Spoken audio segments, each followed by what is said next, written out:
Hello everyone, myself Kundan Misra welcomes you all at Wise IAS, India's most affordable platform for the preparation of various civil services examinations conducted across the country. Today we are going to begin with our sixth lecture in the Ecology and Environment series, and today we are going to start a new chapter. In the last lecture we discussed about the population and biological community, जहाँ की हमने population, biotic interactions, ये सारी चीज़ें जो हमने biotic successions, ये सब कॉन्सेप्ट्स को डिस्कस किया था, डील किया था. आज जो नेक्स्ट लेवल ऑफ ऑर्गेनाइजेशन, अगर आपको याद होगा कि लेवल ऑफ ऑर्गेनाइजेशन हमने बात करी थी, इंडिविजुअल ऑर्गेनिज्म से स्टार्ट किया था, पॉपुलेशन फिर बोला था, फिर बायोलॉजिकल कम्युनिटी बोली थी, उसके बाद क्या बोला था, इकोसिस्टम. तो आज का हमारा जो चैप्टर होगा वो इकोसिस्टम से रिलेटेड होगा. इकोसिस्टम और बायोलॉजिकल कम्युनिटी में हमने बोला था कि बहुत जरा सा का डिफरेंस होता है. क्या डिफरेंस होता है? एग्जैक्टली बिल्कुल सही है. जो कम्युनिटी होती थी उसमें मेनली हम बात करते थे केवल स्पेसीज की, उनके बीच के इंटरेक्शंस की. उसमें हम उनके environment, abiotic part of the environment के को डिस्कस नहीं करते थे. तो इकोसिस्टम क्या हो जाएगा? वही बायोटिक कम्युनिटी अपने इन्वायरमेंट से कैसे इंटरेक्ट कर रही है, that will come under the ecosystem. समझ में आ रही बात है? तो ecosystem is the group of species, और you can call the organisation of biological community interacting with its environment. तो उसको हम इकोसिस्टम बोल देते हैं. तो बायोलॉजिकल कम्युनिटी में हम इंटरेक्शन किसके किसके बीच देखते थे? बायोटिक के बीच में, यानी दो स्पेसीज के बीच में. इकोसिस्टम की जब बात करेंगे तो बायोटिक तो देखेंगे ही, उसके साथ साथ एडिशनल बायोटिक, एबायोटिक भी देखेंगे. तो यही जो है इकोसिस्टम और बायोलॉजिकल कम्युनिटी के बीच का डिफरेंस होता है. तो चलो पहले हम देख लेते हैं डिटेल में कि क्या क्या टॉपिक्स हमें आज डिस्कस करने हैं. इकोसिस्टम मेनली स्ट्रक्चर और फंक्शंस ऑफ इकोसिस्टम हमें डिस्कस करने हैं. पहले हम देख लेते हैं कि क्या क्या कंपोनेंट्स हैं आज के डिस्कशन के. इस टॉपिक में हम क्या ब्रॉडली देखेंगे. तो सबसे पहले कंसेप्ट ऑफ इकोसिस्टम देखेंगे कि इकोसिस्टम होता क्या है, क्या उसके बायोटिक कंपोनेंट्स होते हैं, एबायोटिक कंपोनेंट्स, ये सारी चीजें. टाइप्स ऑफ इकोसिस्टम को डिस्कस करेंगे कि इकोसिस्टम कितने टाइप्स के होते हैं. वैसे तो इकोसिस्टम के जो टाइप्स हम डिस्कशन करेंगे वो चैप्टर के लास्ट में करेंगे, बट बेसिक इंट्रोडक्शन हम यहां देख लेंगे कि इकोसिस्टम कितने टाइप्स के होते हैं. फिर हम देखेंगे components of ecosystem. Components of ecosystem किन किन चीजों से एक इकोसिस्टम बना होता है. फिर हम देखेंगे structural feature of an ecosystem, कि किसी इकोसिस्टम को अगर आपको आइडेंटिफाई करना है या दूसरे इकोसिस्टम से डिफरेंशिएट करना है तो किस बेसिस पे आप डिफरेंशिएट करोगे, क्या स्ट्रक्चरल फीचर्स होता है इकोसिस्टम का, वो हम लोग यहां देखेंगे. और फिर हम देखेंगे functional mechanisms in an ecosystem. एक इकोसिस्टम में फंक्शनल मैकेनिज्म्स क्या क्या होते हैं, and this is the most elaborate part of this topic, जिसके अंदर बहुत सारे सब टॉपिक्स आपको मिलेंगे फंक्शनल मैकेनिज्म के अंदर, जिसमें आप जियो बायोकेमिकल साइकिल मिलेंगे, एनर्जी फ्लो मिलेगा, ecological efficiency and ecological pyramids के कंसेप्ट्स मिलेंगे. बहुत सारे कंसेप्ट्स इसके अंदर आपके एसिमिलेटेड हैं. तो ये सारे हमारे कंपोनेंट्स हैं आज के डिस्कशन के. तो चलो वन बाय वन हम स्टार्ट करते हैं. सबसे पहले कंसेप्ट ऑफ इकोसिस्टम की बात करते हैं कि ये कंसेप्ट इकोसिस्टम कहां से आया. जब इकोलॉजी एंड इन्वायरमेंट की स्टडी हमने शुरू करी तो एक 1935 में सर आर्थर टैंसले करके हुआ करते हैं, जिन्होंने पहली बार इकोसिस्टम का कंसेप्ट दिया. इन्होंने पहली बार बताया कि हाँ, बायोलॉजिकल कम्युनिटी जो होती है और इकोसिस्टम में एक फर्क होता है. जब हम इन्वायरमेंट की भी बात, पहले हम जनरली समझते थे कि इकोसिस्टम का मतलब होता है कि बायोटिक, रादर लैटर हमने ये डिस्कस किया कि ये नहीं, इन्वायरमेंट का भी बहुत ज्यादा इन्फ्लुएंस होता है किसी भी इंटरेक्शन पे. तो इस तरह से इकोसिस्टम टर्म को यूज करने वाला जो फर्स्ट इंसान था वो सर आर्थर टैंसले इन 1935. तो ये ecosystem term coined by, term को जो क्वाइन किया वो सर आर्थर टैंसले.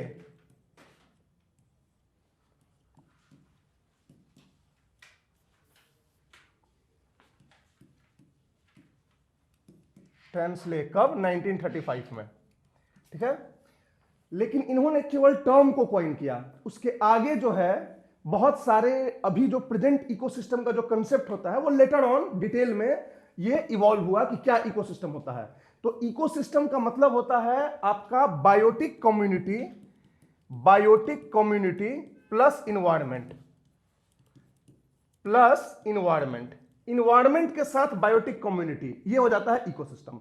बायोटिक कम्युनिटी आपको पता है, बायोटिक कम्युनिटी होती है बायोटिक और बायोटिक के बीच के रिलेशन. मतलब एक स्पीसीज के दूसरे स्पीसीज असेंबलेज ओवर हैबिटेट, वो जो होता है आपको बायोटिक कम्युनिटी होती है।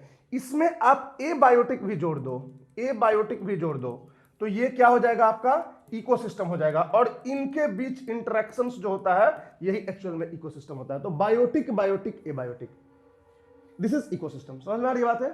तो ये मेन कंसेप्ट होता है इकोसिस्टम का। अब ये इसके बाद हमें जानना जरूरी है कि इकोसिस्टम, तो ये बेसिक बात हो गई कि ये इकोसिस्टम हुआ। इकोसिस्टम को हम सिस्टम क्यों बोलते हैं, पहली चीज। दूसरी चीज है कि ये किस तरह का सिस्टम है, राइट। सिस्टम में होता क्या है कि सिस्टम वर्ड का जो हम यूज करते हैं, जब डिफरेंट पार्ट्स एक दूसरे से कनेक्ट होके और फंक्शन करें, तो इस तरह के apparatus को हम सिस्टम बोलते हैं। जैसे हमारा बॉडी का सिस्टम है, डिफरेंट ऑर्गन्स एक दूसरे से कनेक्टेड होते हैं और सारे ऑर्गन्स कनेक्ट होके और एक फंक्शन करते हैं जिसकी वजह से हमारी लाइफ चलती है। तो that is a system. Political system में क्या होता है, बहुत सारे पोस्ट होते हैं जो एक दूसरे से कनेक्टेड होते हैं और उससे वो सरकार चलाते हैं, तो वो पॉलिटिकल सिस्टम हो गया। तो इकोसिस्टम में भी यही होता है कि डिफरेंट कंपोनेंट्स एक दूसरे से इंटरेक्ट करके और एक सुचारू रूप से एक पूरे सिस्टम को चलाते हैं, एक मैकेनिज्म को चलाते हैं, फंक्शन करते हैं, इसलिए इसको हम इकोसिस्टम बोलते हैं। दूसरी चीज आपको समझनी है कि सिस्टम क्यों बोलते हैं, ये समझ गए। ये किस तरह का सिस्टम है। सिस्टम के भी अपने कुछ नेचर्स होते हैं, टाइप्स होते हैं, जैसे कि open system and closed system. दो कंसेप्ट होता है सिस्टम का। ओपन सिस्टम होता है जिसमें कि मैटर और एनर्जी दोनों का एक्सचेंज हो बाहर से, उसको बोलते हैं ओपन सिस्टम। जहां से कि बाहर से कुछ मैटर आ रहा है, इधर से जा रहा है, एनर्जी भी आ रहा है, जा रहा है। क्लोज सिस्टम में मैटर नहीं आता है, एनर्जी आ जा सकता है but matter can not be exchange in A close system. तो क्वेश्चन ये होता है कि इकोसिस्टम कौन सा सिस्टम है, क्लोज्ड है कि ओपन है। तो इस तरह के कई सारे नेचर ऑफ इकोसिस्टम हमें जानने जरूरी है फंडामेंटल लेवल पे कि इकोसिस्टम किस तरह का सिस्टम है, राइट। तो नेक्स्ट हमारा जो टॉपिक होगा वो नेचर ऑफ इकोसिस्टम देखेंगे कि फंडामेंटल नेचर कैसे होता है, कैसा होता है इकोसिस्टम का। ठीक, fundamental nature of an ecosystem. सबसे पहली चीज इकोसिस्टम के बारे में आपको पता होना चाहिए कि ये एक फंक्शनल एंटिटी होती है। क्या होती है? Functional entity. ये एरियल एंटिटी नहीं होती है। एरियल एंटिटी और फंक्शनल एंटिटी में क्या फर्क होता है? एरियल एंटिटी मतलब कि हमने मान लिया कि ये 2 किलोमीटर बाई तो 2 किलोमीटर का एरिया इकोसिस्टम हो गया और यही हमेशा लेंथ ब्रेड्थ होता है इकोसिस्टम का, तो ये एरियल एंटिटी कहलाएगा। जैसे कि आप टाउन को, सिटीज को, ये सब एरियल एंटिटी होते हैं। फंक्शनल एंटिटी में ना कभी भी बाउंड्री नहीं होता है। फंक्शनल एंटिटी में का कहने का मतलब कि इकोसिस्टम कितना बड़ा होगा ये डिपेंड करता है कि आप इंटरेक्शन किस लेवल पे देख रहे हैं। समझ में आ रही बात है? हमारा बॉडी अपने आप में एक इकोसिस्टम है, ये क्लास अपने आप में इकोसिस्टम है। क्योंकि हम अगर केवल हमारे आपके इंटरेक्शन की बात करें, इस लाइट के साथ, ये जमीन के साथ, ये बोर्ड के साथ ही इंटरेक्शन की बात करें, तो ये क्लासरूम अपने आप में एक इकोसिस्टम हो गया। बाहर बैठे बैठे स्टाफ से भी हम इंटरेक्शन शुरू कर दें और उसको भी स्टडी करने लगे, तो ये पूरा जो है बिल्डिंग, एक फ्लोर जो है एक इकोसिस्टम हो गया। नीचे वाले फ्लोर से भी हम इंटरेक्शन शुरू कर दिए, उसको भी देखने लगे कि हमको नीचे वाले से क्या प्रभाव पड़ रहा है, हम उनको कैसे प्रभावित कर रहे हैं, हम चिल्ला रहे, हो सकता है बाहर में कोई डिस्टर्ब हो रहा होगा, तो ये पूरा बिल्डिंग एक इकोसिस्टम हो जाएगा। उसी तरह से पूरा फरीदाबाद एक इकोसिस्टम हो सकता है, उसी तरह से पूरा अर्थ एक इकोसिस्टम हो सकता है। तो इकोसिस्टम अपने में एक एरियल एंटिटी नहीं होती है, ये डिपेंड करता है कि आप जो इंटरेक्शंस स्टडी कर रहे हो वो किस लेवल पे कर रहे हो। तो this is mean it is a functional entity, और यही कारण है कि उसका साइज और डायमेंशंस जो है ग्रेटली वेरी करता है। एक सिंपल सा ट्री अपने आप में एक इकोसिस्टम होता है और पूरा फॉरेस्ट भी अपने आप में इकोसिस्टम होता है। तो साइज जो है does not matter in ecosystem. Matter size किस पे डिपेंड करेगा कि आप जब फंक्शनल उसकी ये देखोगे, बाउंड्री देखोगे कि किसके साथ वो इंटरेक्शन को आप स्टडी कर रहे हो, तो आपके मेंटल स्टडी पे डिपेंड करता है कि इकोसिस्टम का साइज क्या होगा। तो ये फर्स्ट कंसेप्ट समझ गए इकोसिस्टम के बारे में। दूसरा कंसेप्ट की self sustaining and self regulating system होता है। Self sustaining and self regulating. Ecosystem अपने आप में सस्टेनिंग होता है, खुद ही वो अपना खाना बनाता है, खुद ही अपने सारे सिस्टम में चीजों को बैलेंस करता है। आपको बाहर से जरूरी नहीं होता है इकोसिस्टम को बैलेंस करने के लिए, इसलिए इसको बोलते हैं सेल्फ रेगुलेटिंग और सेल्फ सस्टेनिंग। सेल्फ सस्टेनिंग मतलब कि आपको जो भी एनर्जी, सनलाइट या जो भी सोर्स ऑफ एनर्जी है, उसको यूटिलाइज करके इकोसिस्टम खुद ही एनर्जी प्रोड्यूस करता है अपने फंक्शनिंग के लिए, खुद ही डिस्ट्रीब्यूट करता है डिफरेंट ऑर्गेनिजम्स के बीच में। तो ये होता है सेल्फ सस्टेनिंग।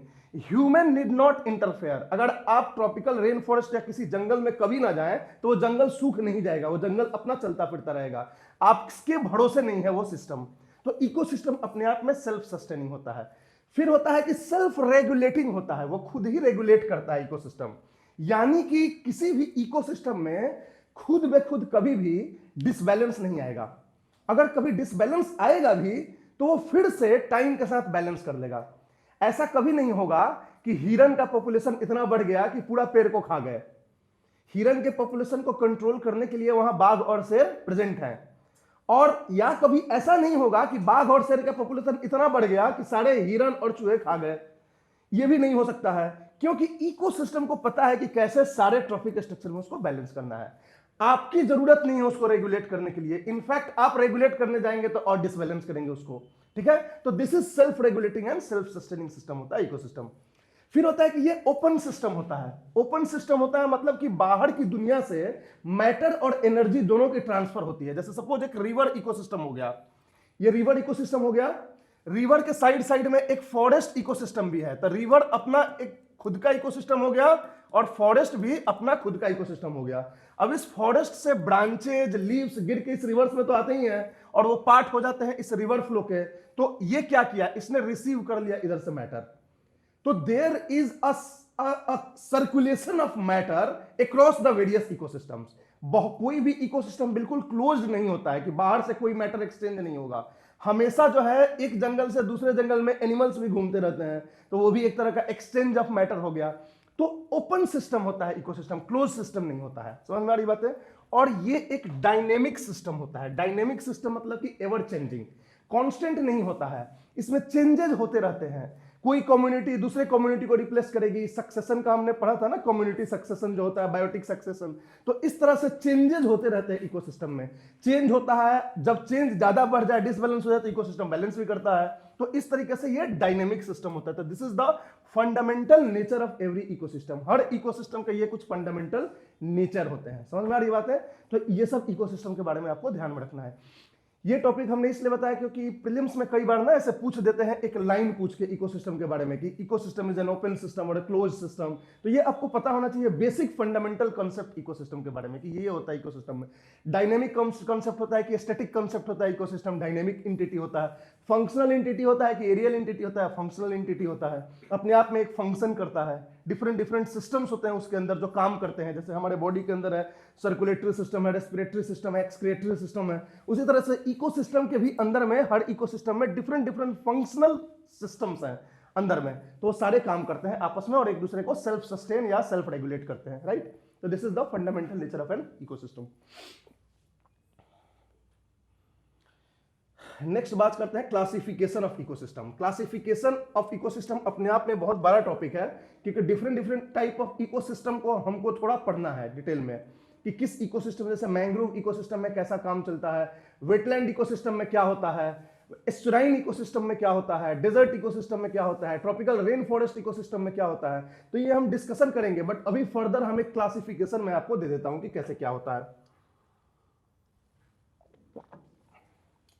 फंडामेंटल वे में सबसे पहले इकोसिस्टम को आपको क्लासिफाई करना है, तो आप इसको क्लासिफाई करो नेचुरल और मैनमेड इकोसिस्टम में। मैनमेड यानी artificial, natural ecosystem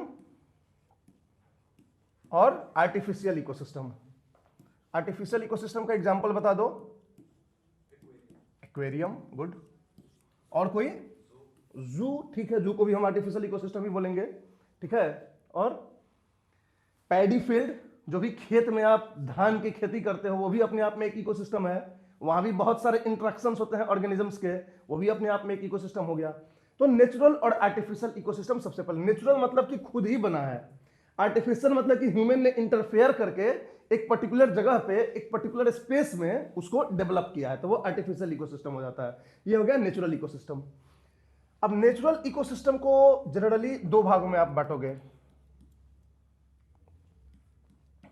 terrestrial,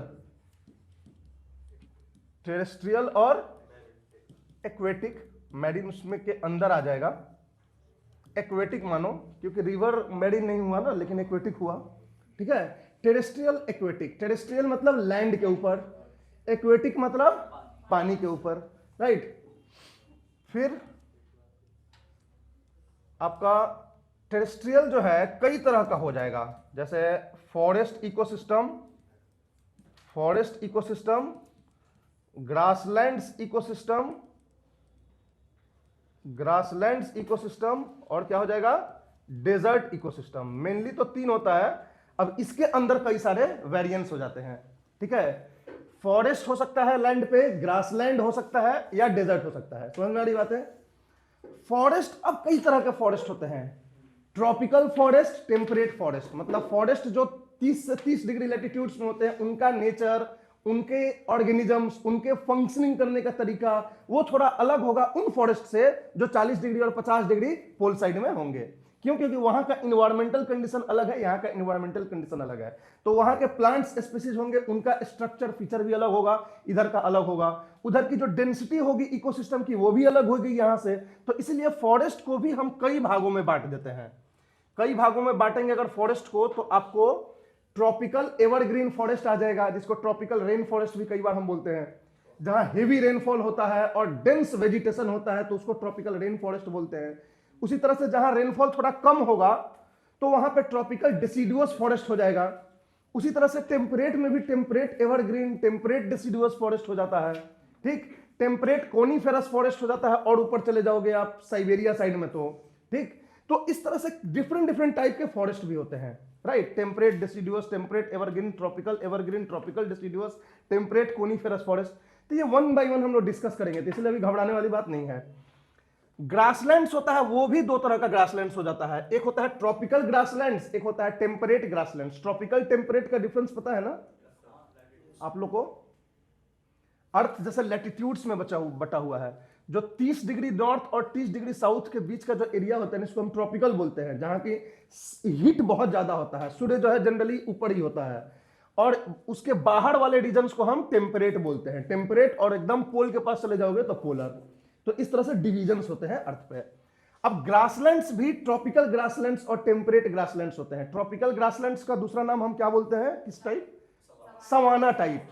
savanna भी बोलते हैं ट्रॉपिकल ग्रासलैंड्स को, जहां पे बड़े बड़े ग्रास होते हैं, आपके साइज के या आपसे भी बड़े साइज के ग्रास होंगे। एलिफेंटाइन ग्रास उनको बोलते हैं, ठीक है। उसमें खो जाओगे तो इस तरीके से ग्रासेस हैं, तो उसको सवाना बोलते हैं। टेम्परेट ग्रासलैंड को क्या बोलते हैं? स्टेपी टाइप ऑफ ग्रासलैंड होते हैं वो टेम्परेट ग्रासलैंड, उसमें छोटे छोटे ग्रासेस होते हैं, ठीक है। तो टेम्परेट और ट्रॉपिकल ग्रासेस भी होते हैं। डेजर्ट भी जाओगे तो डेजर्ट भी ट्रॉपिकल और टेम्परेट डेजर्ट हो जाएगा।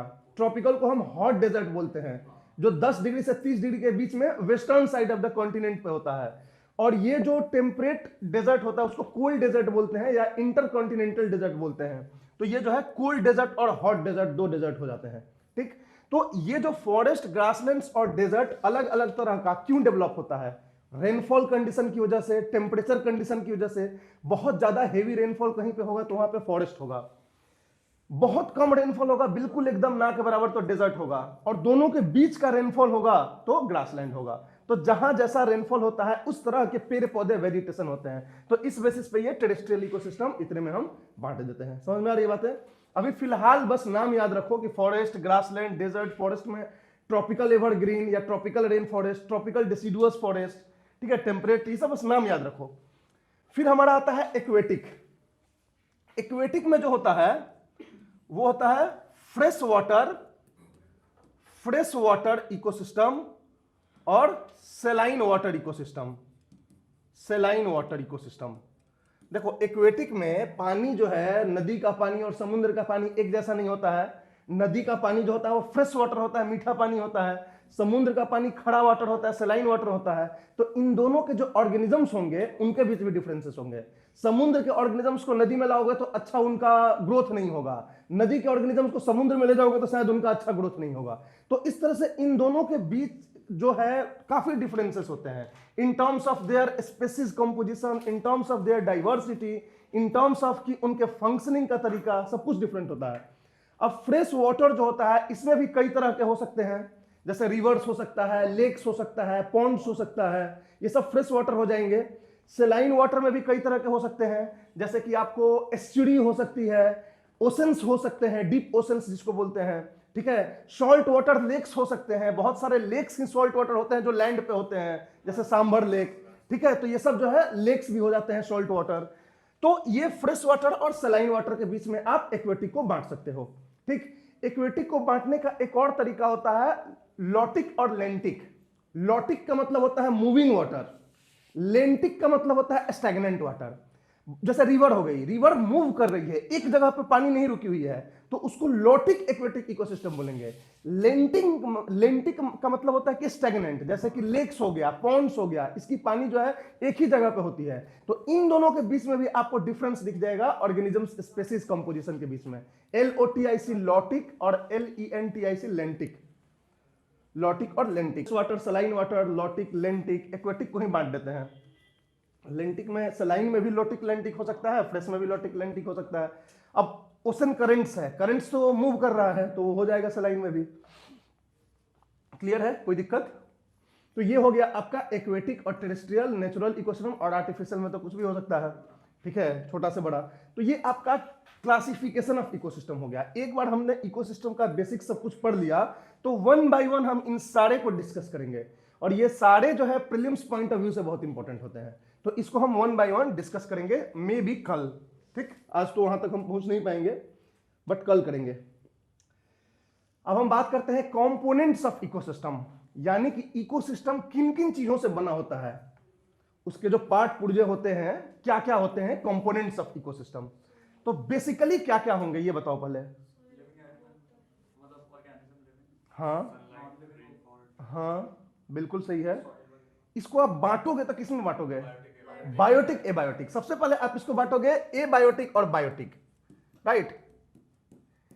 एबायोटिक और बायोटिक। बायोटिक का मतलब यहां होता है लिविंग, लिविंग होता है यहां पे बायोटिक का, और एबायोटिक का मतलब होता है यहां पे non living, non living, right? Biotic और एबायोटिक। एबायोटिक में बहुत कुछ हो जाएगा, जैसे कि आपका सनलाइट। सनलाइट तो source of entire energy system of the ecosystem होता है, ठीक है। सनलाइट हो जाएगा, और क्या होगा? वाटर हो जाएगा, गुड।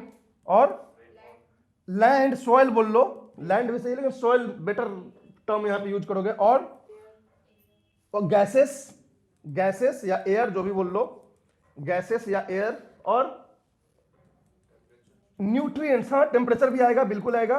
न्यूट्रिएंट्स, न्यूट्रिएंट्स इसलिए हम स्पेशली दिखा रहे हैं क्योंकि सोयल में जो न्यूट्रिएंट्स होते हैं वो बड़ा ही मतलब यूजफुल होते हैं किसी भी इकोसिस्टम के ग्रोथ के लिए। और कोई इकोसिस्टम की प्रोडक्टिविटी कैसी होगी, कितना वो ग्रो करेगा, किस लेवल तक जाएगा, ये न्यूट्रिएंट्स पे भी डिपेंड करता है। तो इसलिए न्यूट्रिएंट्स भी अलग से हम लोग इसको देख लेते हैं। तो आपका सनलाइट हो गया, वाटर हो गया, सॉइल हो गया, गैसेस हो गया, न्यूट्रिएंट्स हो गया। ये सारी चीजों को हमने डिस्कस कर रखा है। अगर आपको याद होगा तो फर्स्ट क्लास में हमने जो डिस्कस करा था कि ये सनलाइट के बारे में, वाटर के बारे में, सॉइल के बारे में, गैसेस, एयर के बारे में, ये सारी चीजें हमने डिस्कस कर रखी है। ठीक, तो ये हो गया हमारे एबायोटिक।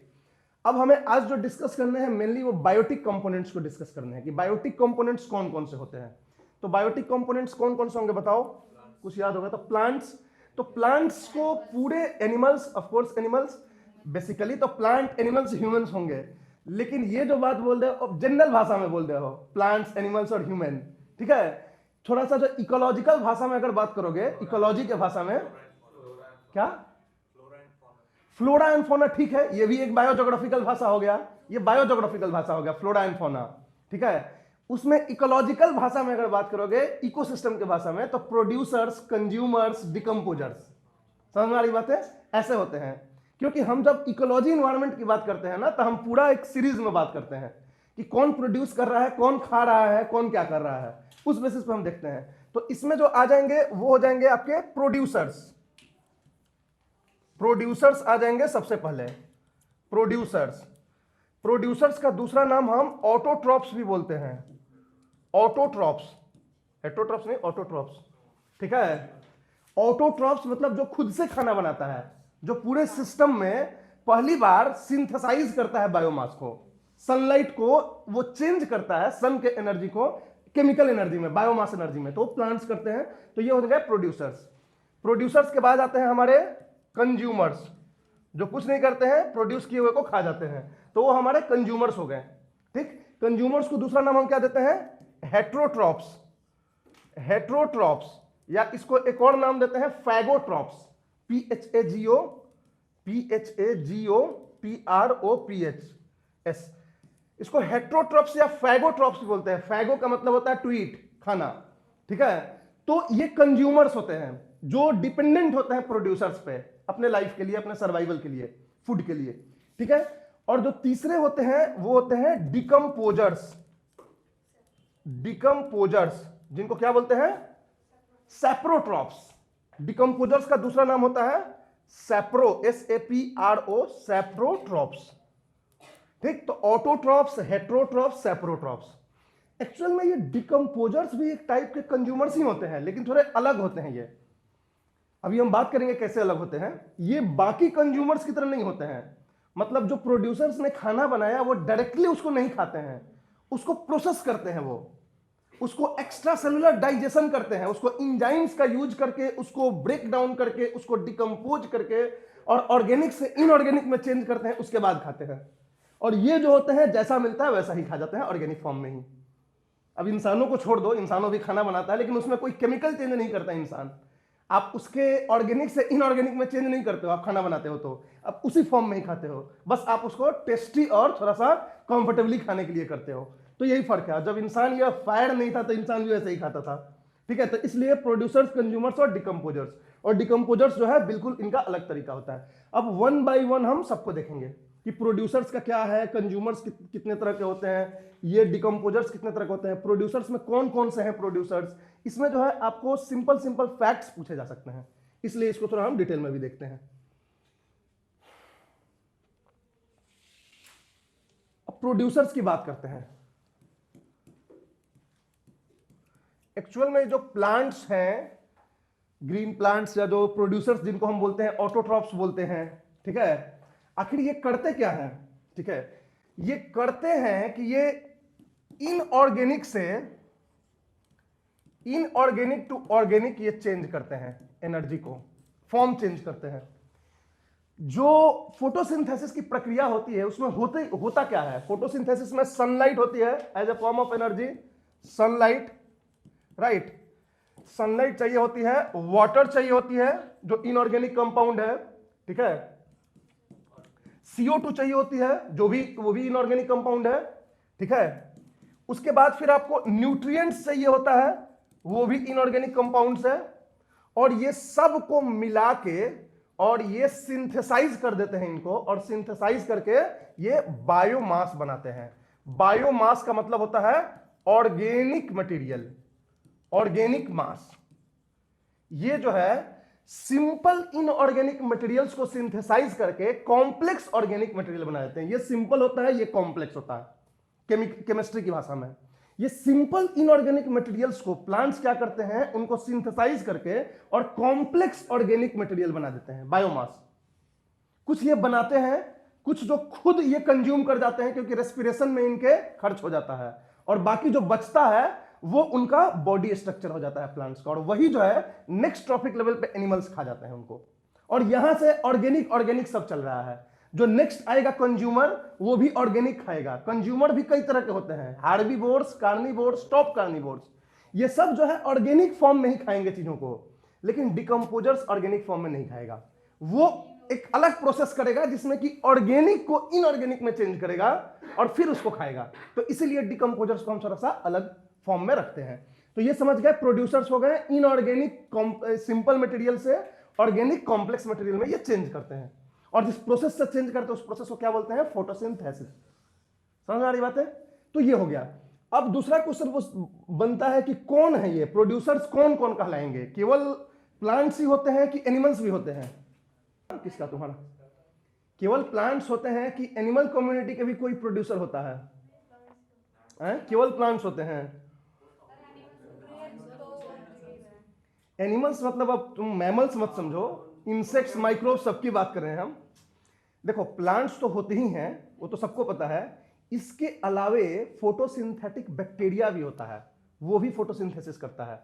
फोटोसिंथेटिक प्रोटोजोआ भी होता है, वो भी करता है। एल्गी तो चलो प्लांट्स कम्युनिटी में ही हम उसको मान लेते हैं, लेकिन बैक्टीरिया और प्रोटोजोआ जो है हम एनिमल कम्युनिटी में मानते हैं। लेकिन ये ऐसे होते हैं जो फोटोसिंथेसिस करते हैं, समझे? तो अगर कल आपको क्वेश्चन पूछ दे UPSC, which of the following organisms process the photosynthesis, और इसमें दे दे green plants, bacteria, fungi, protozoa, virus, और पूछे कि 1 2 3 2 3 4, तो आप क्या क्या मारेंगे? ग्रीन प्लांट्स, ठीक है, उसके बाद बैक्टीरिया और उसके बाद प्रोटोजोआ, ये तीनों करते हैं। फंजाई नहीं करता है, फंजाई कभी नहीं फोटोसिंथेसिस की क्रिया करता है, और वायरस भी नहीं करता है। लेकिन एल्गी तो खैर हो ही गया, प्लांट कम्युनिटी का ही माइक्रोस्कोपिक प्लांट ही मानते हैं एल्गी को। और जो उसके अलावा जो फोटोसिंथेटिक बैक्टीरिया होते हैं, सारे बैक्टीरिया नहीं, कुछ बैक्टीरिया, और उनको हम फोटोसिंथेटिक बैक्टीरिया बोलते हैं। लेकिन अगर ये क्वेश्चन पूछता है कि bacteria also undergo photosynthesis processes, तो आप उसको मारेंगे यस, ऐसा होता है, क्योंकि कुछ बैक्टीरिया फोटोसिंथेटिक बैक्टीरिया होते हैं जो फूड प्रिपेयर करते हैं, ऑटोट्रॉप्स में वो आ जाएंगे। तो प्रोड्यूसर्स में यही होंगे आपको, प्लांट्स, फोटोसिंथेटिक बैक्टीरिया और फोटोसिंथेटिक प्रोटोजोआ। इसको लिख लो कहीं पे, ठीक है यार। ऐसे बहुत सारे बैक्टीरिया हैं, जैसे नाम तो पता नहीं, लेकिन ये है कि फोटोसिंथेटिक बैक्टीरिया उसको हम बोलते हैं। अब बायोलॉजिकल नेम कहीं होगा कुछ, तो आई डोंट नो, लेकिन उसको कलेक्टिव वे में फोटोसिंथेटिक बैक्टीरिया बोलते हैं। जो नाम जानते हो, एजोबैक्टर, नाइट्रोबैक्टर, वो सब नहीं होते हैं, उसको मत सोचना, ठीक है, वो अलग बैक्टीरिया होते हैं जो फोटोसिंथेटिक बैक्टीरिया होते हैं। ठीक, तो ये हो गया फोटोसिंथेटिक बैक्टीरिया और फोटोसिंथेटिक प्रोटोजोआ। बैक्टीरिया, प्रोटोजोआ याद रखना कि ये होते हैं। तो ये हो गया कंपोनेंट्स ऑफ इकोसिस्टम में प्रोड्यूसर्स। ठीक, सेकंड में आपके आते हैं कंज्यूमर्स। कंज्यूमर्स, ठीक है, कंज्यूमर्स यानी कि जो प्रोड्यूसर्स ने ऑर्गेनिक मटेरियल बनाया है उसको एसिमिलेट करने वाला, उसको हम कंज्यूमर बोलते हैं। अब कंज्यूमर भी कई तरह के होते हैं, primary consumer, secondary consumer, tertiary consumer, ठीक है, प्राइमरी कंज्यूमर, सेकेंडरी कंज्यूमर और टर्शियरी कंज्यूमर। क्या हुआ, पूछो।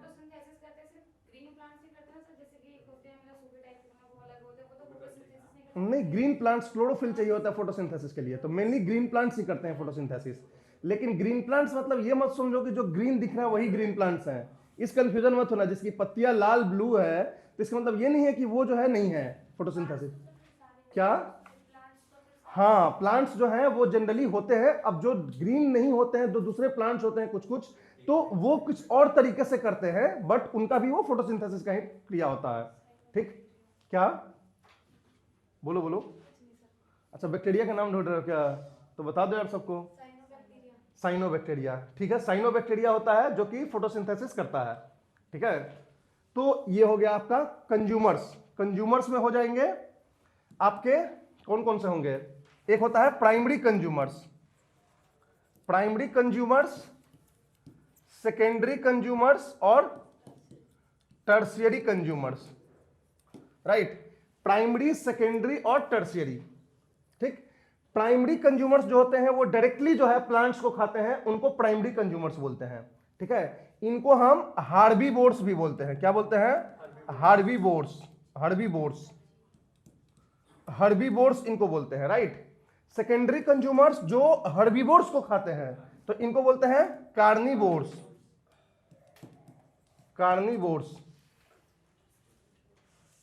कार्निवोर्स। और टर्शियरी जो होते हैं उनको बोलते हैं टॉप कार्निवोर्स, टॉप कार्निवोर्स। यानी कि ये जो डियर है, जिराफ है, मंकी है, ये लोग आ जाएंगे प्राइमरी कंज्यूमर्स में, जो डायरेक्टली प्लांट्स को खाते हैं। सेकेंडरी कंज्यूमर्स में कौन कौन से आ जाएंगे आपके? सेकेंडरी कंज्यूमर्स में इंसान भी आएगा, गलत नहीं है, सही है, इंसान भी आएगा, ठीक है। इंसान आ गया, उसके बाद छोटे जो जीव होते हैं वो आ जाएंगे, जैसे लोमड़ी हो गई, भेड़िया हो गई, ठीक है, ये लोग आ जाएंगे सेकेंडरी कंज्यूमर्स में। टर्शियरी कंज्यूमर्स जो होते हैं, जो सेकेंडरी कंज्यूमर्स को भी खा सकते हैं, प्राइमरी कंज्यूमर्स को भी खा सकते हैं, जैसे शेर, बाघ, ठीक है। तो शेर, बाघ क्या होता है कि जंगली जानवर जो मांसाहारी जानवर है उनको भी खाता है, लोमड़ी को भी खा सकता है। तो दिस इज कॉल्ड टर्शियरी और टॉप कार्निवोर्स। तो इस तरह से जो कंज्यूमर्स होते हैं उनके भी हायरार्की होती है, प्राइमरी, सेकेंडरी और टर्शियरी की। कोई दिक्कत? क्लियर है? ठीक है।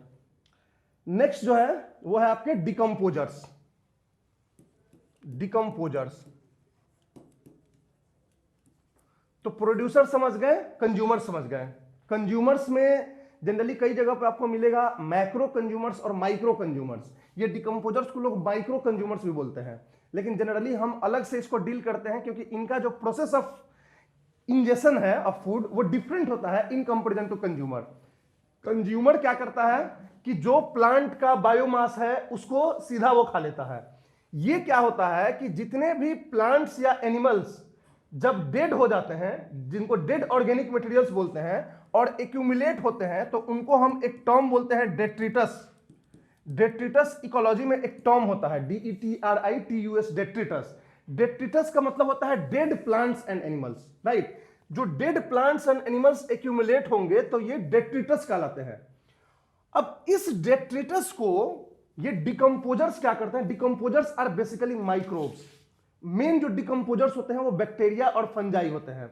अगर आपसे कभी ये पूछेगा कि which of the following are the decomposers, bacteria, fungi, virus, तो वायरस मत मारना। Bacteria and fungi are actually the decomposers. ये करते क्या है? एक्स्ट्रा सेलुलर डाइजेशन करते हैं। एक्स्ट्रा सेलुलर डाइजेशन, जिसका दूसरा नाम कैटाबोलिज्म भी बोलते हैं। ये डेट्रिटस सपोज छोटे छोटे हैं, अब इस डेट्रिटस को ये इंजाइमेटिक ब्रेकडाउन करते हैं। डिकम्पोजिशन होता क्या है? डिकम्पोजिशन होता है कि the chemical breakdown of organic materials to form simple inorganic materials. तो ये जो माइक्रोब्स होते हैं अपने बॉडी से इंजाइम सेक्रीट करते हैं, और उस इंजाइम्स वो इन डेट्रिटस, छोटे छोटे फ्रेगमेंटेड डेट्रिटस पे अप्लाई करते हैं। तो वो इंजाइम्स क्या करता है कि ये जो ऑर्गेनिक मटेरियल्स हैं इसको कन्वर्ट कर देता है इनऑर्गेनिक मटेरियल्स में, और कन्वर्ट करके ये different different type of nutrients and minerals में कन्वर्ट कर देता है। न्यूट्रिएंट्स एंड मिनरल्स में कन्वर्ट कर देता है, और ये जो न्यूट्रिएंट्स एंड मिनरल्स है ये डिकम्पोजर्स खा लेते हैं। कुछ खा जाते हैं और कुछ जो है सॉइल में छोड़ देते हैं, और जो सॉइल में छोड़ देते हैं वही प्लांट फिर से यूटिलाइज करता है अपने ग्रोथ के लिए। समझ में आ रही बात है? और उसी न्यूट्रिएंट को यूज करके फिर प्लांट क्या करता है? उस इनऑर्गेनिक को ऑर्गेनिक बायोमास में कन्वर्ट करता है। तो इनका जो कंजम्पशन है ये थोड़ा अलग है। ये पहले एक प्रोसेस यहां क्रिएट करते हैं जिसको हम डिकम्पोजिशन प्रोसेस बोलते हैं, और इस प्रोसेस के बाद जो है ये अपने लिए अलग एक इनऑर्गेनिक सिंपल मटेरियल्स में कन्वर्ट करते हैं और इसको कंज्यूम करते हैं। समझ में आ रही बात है? तो इस प्रोसेस को हम कैटाबोलिज्म भी बोलते हैं। डिकम्पोजिशन प्रोसेस जो होता है 3 स्टेप प्रोसेस होता है, वो आगे हम अभी बात करेंगे, ठीक है। लेकिन अभी आप ये समझ लो कि हाँ ये जो है आपका डिकम्पोजर्स का काम होता है, और इसीलिए इसको हम डिफरेंट मानते हैं। चलो हम यही देख लेते हैं डिकम्पोजिशन प्रोसेस में क्या क्या होता है, ठीक है। वैसे ये फंक्शंस ऑफ द इकोसिस्टम में एक प्रोसेस होता है डिकम्पोजिशन। फंक्शंस में जैसे प्रोडक्टिविटी की बात करेंगे, डिकम्पोजिशन की बात करेंगे, तो वहां पर डिकम्पोजिशन एक बड़ा टॉपिक हो जाता है। यहां एज ए जस्ट कंपोनेंट्स के लिए हमने डिकम्पोजर्स बना लिया। तो चलो थोड़ी देर बाद वो आएगा फिर डिकम्पोजिशन, तो वहीं पर उसको हम डिस्कस कर लेंगे। तो अभी आप समझ गए प्रोड्यूसर्स, कंज्यूमर्स, डिकम्पोजर्स। अब हम बात करते हैं structural features of an ecosystem. Components में कोई दिक्कत हो तो बताओ, क्लियर है? कौन कौन से ऑर्गेनिजम्स करते हैं डिकम्पोजिशन? बैक्टीरिया और फंजाई, ठीक, ये मेनली करते हैं। अब structural features of an ecosystem की क्या क्या स्ट्रक्चरल फीचर्स होते हैं इकोसिस्टम के? जैसे बायोटिक जो कम्युनिटी कल हम डिस्कस किए थे, तो उसके भी स्ट्रक्चरल फीचर्स थे, ठीक है। तो उसी तरह से आप जैसे इकोसिस्टम की बात करोगे तो एक इकोसिस्टम दूसरे इकोसिस्टम से कैसे डिफरेंट है, इस डिफरेंशिएशन के लिए कुछ आइडेंटिटी देनी पड़ती है कि एक इकोसिस्टम कैसा दिखता है, दूसरा इकोसिस्टम कैसा है। तो उसको हम बोलते हैं structural feature of an ecosystem. कि किसी भी इकोसिस्टम का जो कॉमन फीचर्स होते हैं उसको हम स्ट्रक्चरल फीचर्स बोलते हैं। तो क्या क्या फीचर्स होते हैं इकोसिस्टम के? सबसे पहला जो होगा आपका स्पेसीज कंपोजिशन होगा। स्पेसीज कंपोजिशन, हर इकोसिस्टम का एक स्पेसीज कंपोजिशन होता है, मतलब कि किस इकोसिस्टम में कौन कौन से ऑर्गेनिजम्स पाए जाएंगे, और ये डिफरेंट डिफरेंट इकोसिस्टम में अलग अलग होते हैं। ट्रॉपिकल रेन फॉरेस्ट में देखोगे कि कौन सा ट्री पाया जाएगा, स्पेसीज ट्री का पाया जाएगा, तो आपको हार्डवुड ट्रीज पाए जाएंगे, टॉल ट्रीज पाए जाएंगे जिनके डेंस कैनोपी होंगे। कोनिफेरस फॉरेस्ट में चले जाओगे तो आपको सॉफ्टवुड ट्रीज पाए जाएंगे, अलग स्पेसीज पाए जाएंगे, उनके कैनोपी फॉर्मेशन उतना नहीं होगा, कोनिकल स्ट्रक्चर होगा, ठीक है, थिन लीव होगा, ठीक। तो एक अलग स्पेसीज पाए जाएंगे। तो वो होता है स्पेसीज कंपोजिशन, जो डिफर करता है एक इकोसिस्टम से दूसरे इकोसिस्टम में। दूसरा जो स्ट्रक्चरल फीचर्स होता है वो होता है स्ट्रेटिफिकेशन। स्ट्रेटिफिकेशन कल भी हमने डिस्कस किया था। क्या होता है stratification? Layers of vegetation. Layers of vegetation को हम स्ट्रेटिफिकेशन बोलते हैं। किसी भी इकोसिस्टम का जो वेजिटेशन है वो कितने लेयर में है। जैसे डेंस इकोसिस्टम जो होता है ट्रॉपिकल रेन फॉरेस्ट जैसे है, तो वो मल्टीपल लेयर्स ऑफ स्ट्रक्चर है। सबसे पहला जो है कैनोपी लेयर होगा, उसके नीचे सब लेयर होगा, उसके नीचे श्रब लेयर होगा, सबसे नीचे जो है वो अंडरग्रोथ होगा। तो ये सारी 3-4 लेयर्स में होते हैं। आप अब डेजर्ट में जाओगे तो एक ही लेयर आपको मिलेगा, दूसरा लेयर नहीं मिलेगा। तो इस तरीके से स्ट्रेटिफिकेशन जो होता है वो दूसरा मेजर स्ट्रक्चरल फीचर्स होता है जो किसी भी इकोसिस्टम को हम देखते हैं। समझ में आ रही बात है? स्पेसीज कंपोजिशन और स्ट्रेटिफिकेशन। जो तीसरा हम देखते हैं वो स्पेसीज डाइवर्सिटी भी देखते हैं। स्पेसीज डाइवर्सिटी, कंपोजिशन और डाइवर्सिटी में फर्क होता है। कंपोजिशन मतलब कौन कौन से स्पेसीज हैं, और डाइवर्सिटी मतलब कितने हैं, कितने हैं, ज्यादा है कम है, कहीं पे 10 स्पीसीज होंगे, कहीं पे 5 स्पीसीज होंगे, तो वो डाइवर्सिटी को शो करेगा। जितने ज्यादा स्पीसीज हैं उतने ज्यादा डाइवर्स इकोसिस्टम है। तो स्पीसीज डाइवर्सिटी हो गई ये तीसरा। फिर चौथा होता है important trophic structure. Trophic structure, ये ट्रॉफिक स्ट्रक्चर क्या होता है ये देखना। ट्रॉफिक स्ट्रक्चर क्या होता है, कोई आइडिया?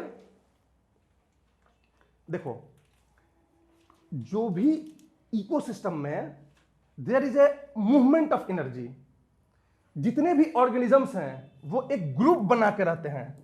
जैसे कुछ ऑर्गेनिजम्स जो है प्रोड्यूसर्स होंगे, जो अभी हमने कंपोनेंट्स में देखा, कुछ इनको खाने वाले होंगे वो कंज्यूमर्स होंगे, और इन कंज्यूमर्स को खाने वाले कुछ सेकेंडरी कंज्यूमर्स होंगे, इनको खाने वाला कुछ टर्शियरी कंज्यूमर्स होंगे। तो एक्चुअली में ये जो ग्रुप है ये क्या है, सीक्वेंशियल ग्रुप, ये ट्रॉफिक स्ट्रक्चर कहलाता है।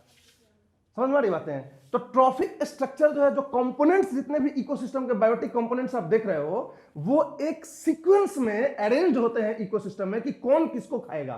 तो trophic structure is equal to the sequence of interdependence for food.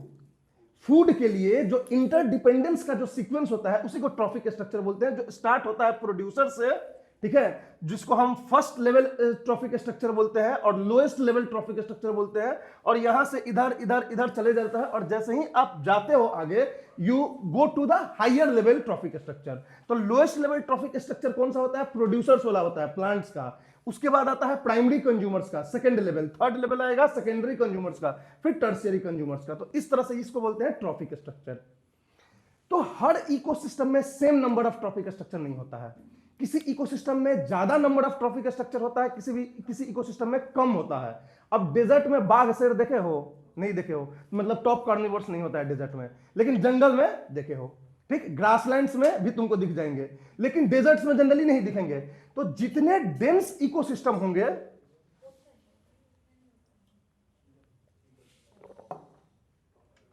क्या हुआ बोलो, कौन? हाँ, वो एक्चुअली डेजर्ट फूड चेन में हम उसको मान लेते हैं, क्योंकि वो लोग भी जो है एक अलग डेजर्ट इकोसिस्टम का फूड चेन हो गया। लेकिन फिर भी नंबर ऑफ आप देखोगे ना ट्रॉफिक स्ट्रक्चर्स, तो वो कम होंगे इन कंपैरिजन टू देयर, ठीक है, जितने जंगल में होंगे, क्योंकि जंगल में भी तो पक्षी होते हैं, उसमें भी वो सारे होते हैं। तो उससे ज्यादा बाघ शेर जो होते हैं वो और एक लेवल, देखो टॉप कार्निवोर्स कहने मतलब नहीं कि ये 4 ही समझना, इन बिटवीन बहुत सारे होते हैं। लेकिन जो जंगल के जो टॉप कार्निवोर्स होते हैं, इसके और कार्निवोर्स के बीच में भी कई सारे होंगे। तो ये नंबर ऑफ जो ट्रॉफिक स्ट्रक्चर्स होता है वो जितने डेंस इकोसिस्टम में जाओगे उतना ही कॉम्प्लेक्स होगा और नंबर ज्यादा होगा। और जितने आप लोअर या मतलब जिसमें स्पार्स इकोसिस्टम में जाओगे, जिसकी डेंसिटी ज्यादा नहीं है, जिसकी डाइवर्सिटी ज्यादा नहीं है, तो वहां नंबर ऑफ ट्रॉफिक स्ट्रक्चर्स कम होंगे। समझ वाली बात है? तो ये होता है ट्रॉफिक स्ट्रक्चर्स। वैसे डेजर्ट इकोसिस्टम में भी होता है, जो सांप को खाता है, हॉक खाता है, तो वो भी एक तरह से हो गया, ठीक। तो ये सब हम इसकी बात करते हैं। हाँ, बायोलॉजिकल कम्युनिटी में भी होता है। बायोलॉजिकल कम्युनिटी में भी ट्रॉफिक स्ट्रक्चर होता है, फूड चेन होता है, क्योंकि इकोसिस्टम और बायोलॉजिकल कम्युनिटी में तो इतना ही फर्क है ना कि इन्वायरमेंट भी हमने इंटीग्रेट कर दिया।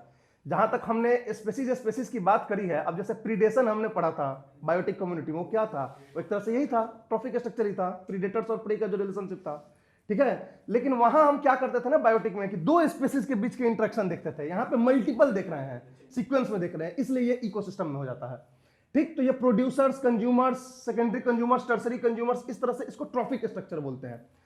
और एक कॉन्सेप्ट होता है स्टैंडिंग क्रॉप का। स्टैंडिंग क्रॉप, स्टैंडिंग क्रॉप क्या होता है, ये टर्म याद रखना। किसी भी ट्रॉफिक स्ट्रक्चर में कितना बायोमास टोटल है, यही इसका स्टैंडिंग क्रॉप होता है। बायोमास क्या होता है ये बताओ? बायोमास किसी भी चीज का उसके का ड्राई वेट को बोलते हैं, ड्राई वेट को बायोमास बोलते हैं। तो बायोमास को हम दो तरीके से रिप्रेजेंट करते हैं, या तो आप बायोमास को ग्राम में रिप्रेजेंट करो एज ए वेट करो, और या तो कई बार एनर्जी में भी हम इसको रिप्रेजेंट करते हैं, जूल में करते हैं। वो कैसे डिडक्ट करते हैं हम ग्राम को जूल में? तो सपोज मान लो कि कोई एनिमल है, उसका ड्राई वेट जो है वो 5 किलो है, तो उसके ड्राई वेट को बॉम्ब कैलोरीमीटर में आप जलाओगे और जला के देखोगे कि उस 5 किलो का कितना हीट निकला, तो वो एनर्जी में उसको हम डिडक्ट कर देंगे। तो हम उसको वेट के टर्म्स में भी उसको हम रिप्रेजेंट करते हैं, और कई बार एनर्जी के टर्म्स में भी, जूल में भी हम उसको करते हैं बायोमास को। तो बायोमास बेसिकली होता है कि total dry weight of any organism. तो स्टैंडिंग क्रॉप जो कंसेप्ट होता है वो इकोसिस्टम में उसको बोलते हैं कि हर ट्रॉफिक स्ट्रक्चर पे कितना बायोमास है, इस ट्रॉफिक स्ट्रक्चर पे, वो उसका स्टैंडिंग क्रॉप कहलाता है। तो standing crop is for every trophic structure. जैसे प्राइमरी प्रोड्यूसर्स है, किसी इकोसिस्टम में देखोगे तो जो प्राइमरी प्रोड्यूसर्स हैं उनका जो है काफी हेवी बायोमास है, जो second primary consumer sorry producers, फिर जो कंज्यूमर्स होंगे उससे कम होगा, फिर जो है टॉप कंज्यूमर्स होंगे उससे कम होगा। लेकिन किसी किसी इकोसिस्टम में देखोगे तो जो प्रोड्यूसर्स का बायोमास है वो कम है और कंज्यूमर्स का ज्यादा है, ये हम आगे बात करेंगे। तो इसीलिए हम बायोमास और स्टैंडिंग क्रॉप का जो कंसेप्ट है वो यहां अप्लाई होता है, यहां समझने के लिए कि किसका कहां है, कितना ज्यादा है, कितना कम है। तो इसीलिए स्टैंडिंग क्रॉप का डिफिनीशन आपको पता होना चाहिए, उससे ज्यादा नहीं पूछेगा कि किसी भी इकोसिस्टम में डिफरेंट ट्रॉफिक स्ट्रक्चर्स पे कितने बायोमास अवेलेबल हैं, उसको बोलते हैं स्टैंडिंग क्रॉप। सपोज मान लो एक फॉरेस्ट इकोसिस्टम की बात कर रहे हैं, तो उस फॉरेस्ट इकोसिस्टम में आपसे पूछा जाए कि प्रोड्यूसर्स का स्टैंडिंग क्रॉप बताओ, तो उस पूरे फॉरेस्ट में जितने भी प्लांट्स हैं इन सब का ड्राई मास आप जोड़ दो तो वो standing crop of producers in that ecosystem हो जाएगा। उसी तरह से बोला जाए कि प्राइमरी कंज्यूमर्स का बताओ, तो जितने भी प्राइमरी कंज्यूमर्स हैं उन सब का ड्राई वेट आप जोड़ दो तो वो स्टैंडिंग क्रॉप ऑफ द ये हो जाएगा। तो स्टैंडिंग क्रॉप का मतलब यही होता है। इन जनरल भाषा में हम लोग इस टर्म को यूज नहीं करते हैं, बट इकोसिस्टम इकोलॉजी में इस टर्म का बहुत यूज होता है, डिफरेंशिएट करने के लिए, एक इकोसिस्टम से दूसरे इकोसिस्टम को डिफरेंशिएट करने के लिए। समझ में आ रही बात है? तो इसलिए ये टर्म जो है एनसीईआरटी में चूंकि मेंशन्ड है, इसलिए आप लोग इस टर्म के बारे में ध्यान रखना। तो ये हो गया ट्रॉफिक स्ट्रक्चर। पांचवा होता है न्यूट्रिएंट्स अवेलेबल। न्यूट्रिएंट्स अवेलेबल हर इकोसिस्टम का जो सॉइल है उसमें कितने न्यूट्रिएंट्स अवेलेबल हैं, ये डिटरमाइन करता है कि वो इकोसिस्टम कितना डेंस और कितना डाइवर्स होगा। जहां इकोसिस्टम न्यूट्रिएंट्स जो है अवेलेबल ज्यादा होते हैं तो वो ग्रोथ प्लांट्स का ज्यादा होता है। एक्चुअली ये डेंसिटी से ज्यादा इंपॉर्टेंट ग्रोथ ऑफ जो प्लांट्स हैं वो ज्यादा जो है डिटरमाइंड होता है on the basis of nutrients available. किसी भी टाइम में किसी भी इकोसिस्टम के सॉइल में nutrients, total amount of nutrients जो अवेलेबल होते हैं उसको हम बोलते हैं, टर्म उसके लिए यूज करते हैं, उसको बोलते हैं स्टैंडिंग स्टेट। जैसे स्टैंडिंग क्रॉप था तो एक स्टैंडिंग स्टेट करके भी टर्म होता है इकोसिस्टम में। इस स्टैंडिंग स्टेट का मतलब होता है कि the total amount of nutrients present in the soil of an ecosystem at a given point of time. समझ में आ रही बात है? तो स्टैंडिंग क्रॉप क्या होता है और स्टैंडिंग स्टेट क्या होता है ये पता होगा आपको, क्लियर रहेगा? गुड। तो ये स्टैंडिंग स्टेट होता है। तो स्टैंडिंग स्टेट के भी बेसिस पे हम लोग डिटरमाइन करते हैं, डिफरेंशिएट करते हैं दूसरे इकोसिस्टम में कि इस इकोसिस्टम में ज्यादा न्यूट्रिएंट्स है, इस इकोसिस्टम में कम न्यूट्रिएंट्स है, इसकी न्यूट्रिएंट्स लेवल कितनी है। क्या?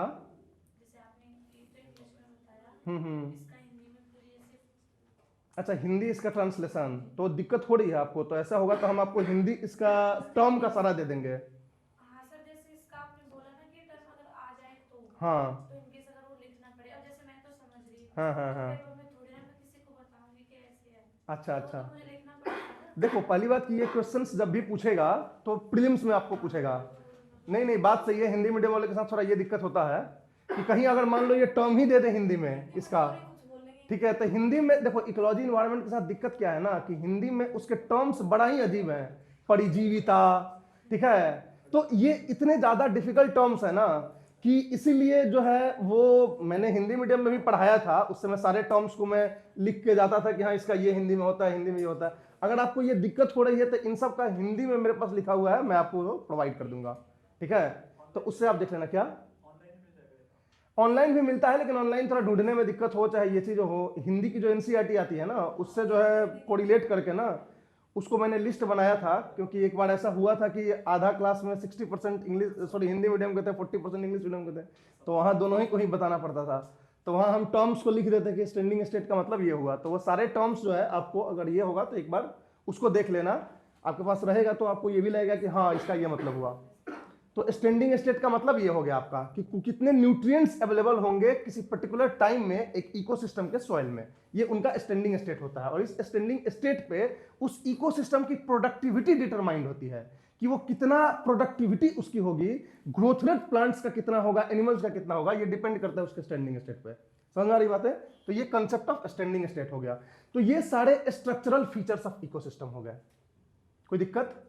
ये सब स्ट्रक्चरल फीचर। अब इसके बाद जो हम बात करेंगे वो फंक्शनल मैकेनिज्म की बात करेंगे कि फंक्शंस कैसे होते हैं इकोसिस्टम में, कौन कौन से प्रोसेसेस होते हैं। समझ में आ रही बात है?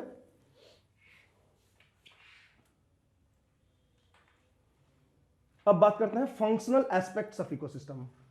फंक्शनल एस्पेक्ट्स मतलब कौन कौन से प्रोसेसेस होते हैं इकोसिस्टम के अंदर। जैसे हमारा बॉडी है, बहुत सारे फंक्शनल एस्पेक्ट्स हैं हमारे। सर्कुलेटरी एस्पेक्ट है, ठीक, रेस्पिरेटरी एस्पेक्ट है, एक्सक्रिएटरी एस्पेक्ट है। तो उसी तरह से डिफरेंट डिफरेंट फंक्शनल मैकेनिज्म्स होते हैं एक इकोसिस्टम में, जिसमें कि सबसे पहले जो है हम देखते हैं, वो देखते हैं productivity of an ecosystem.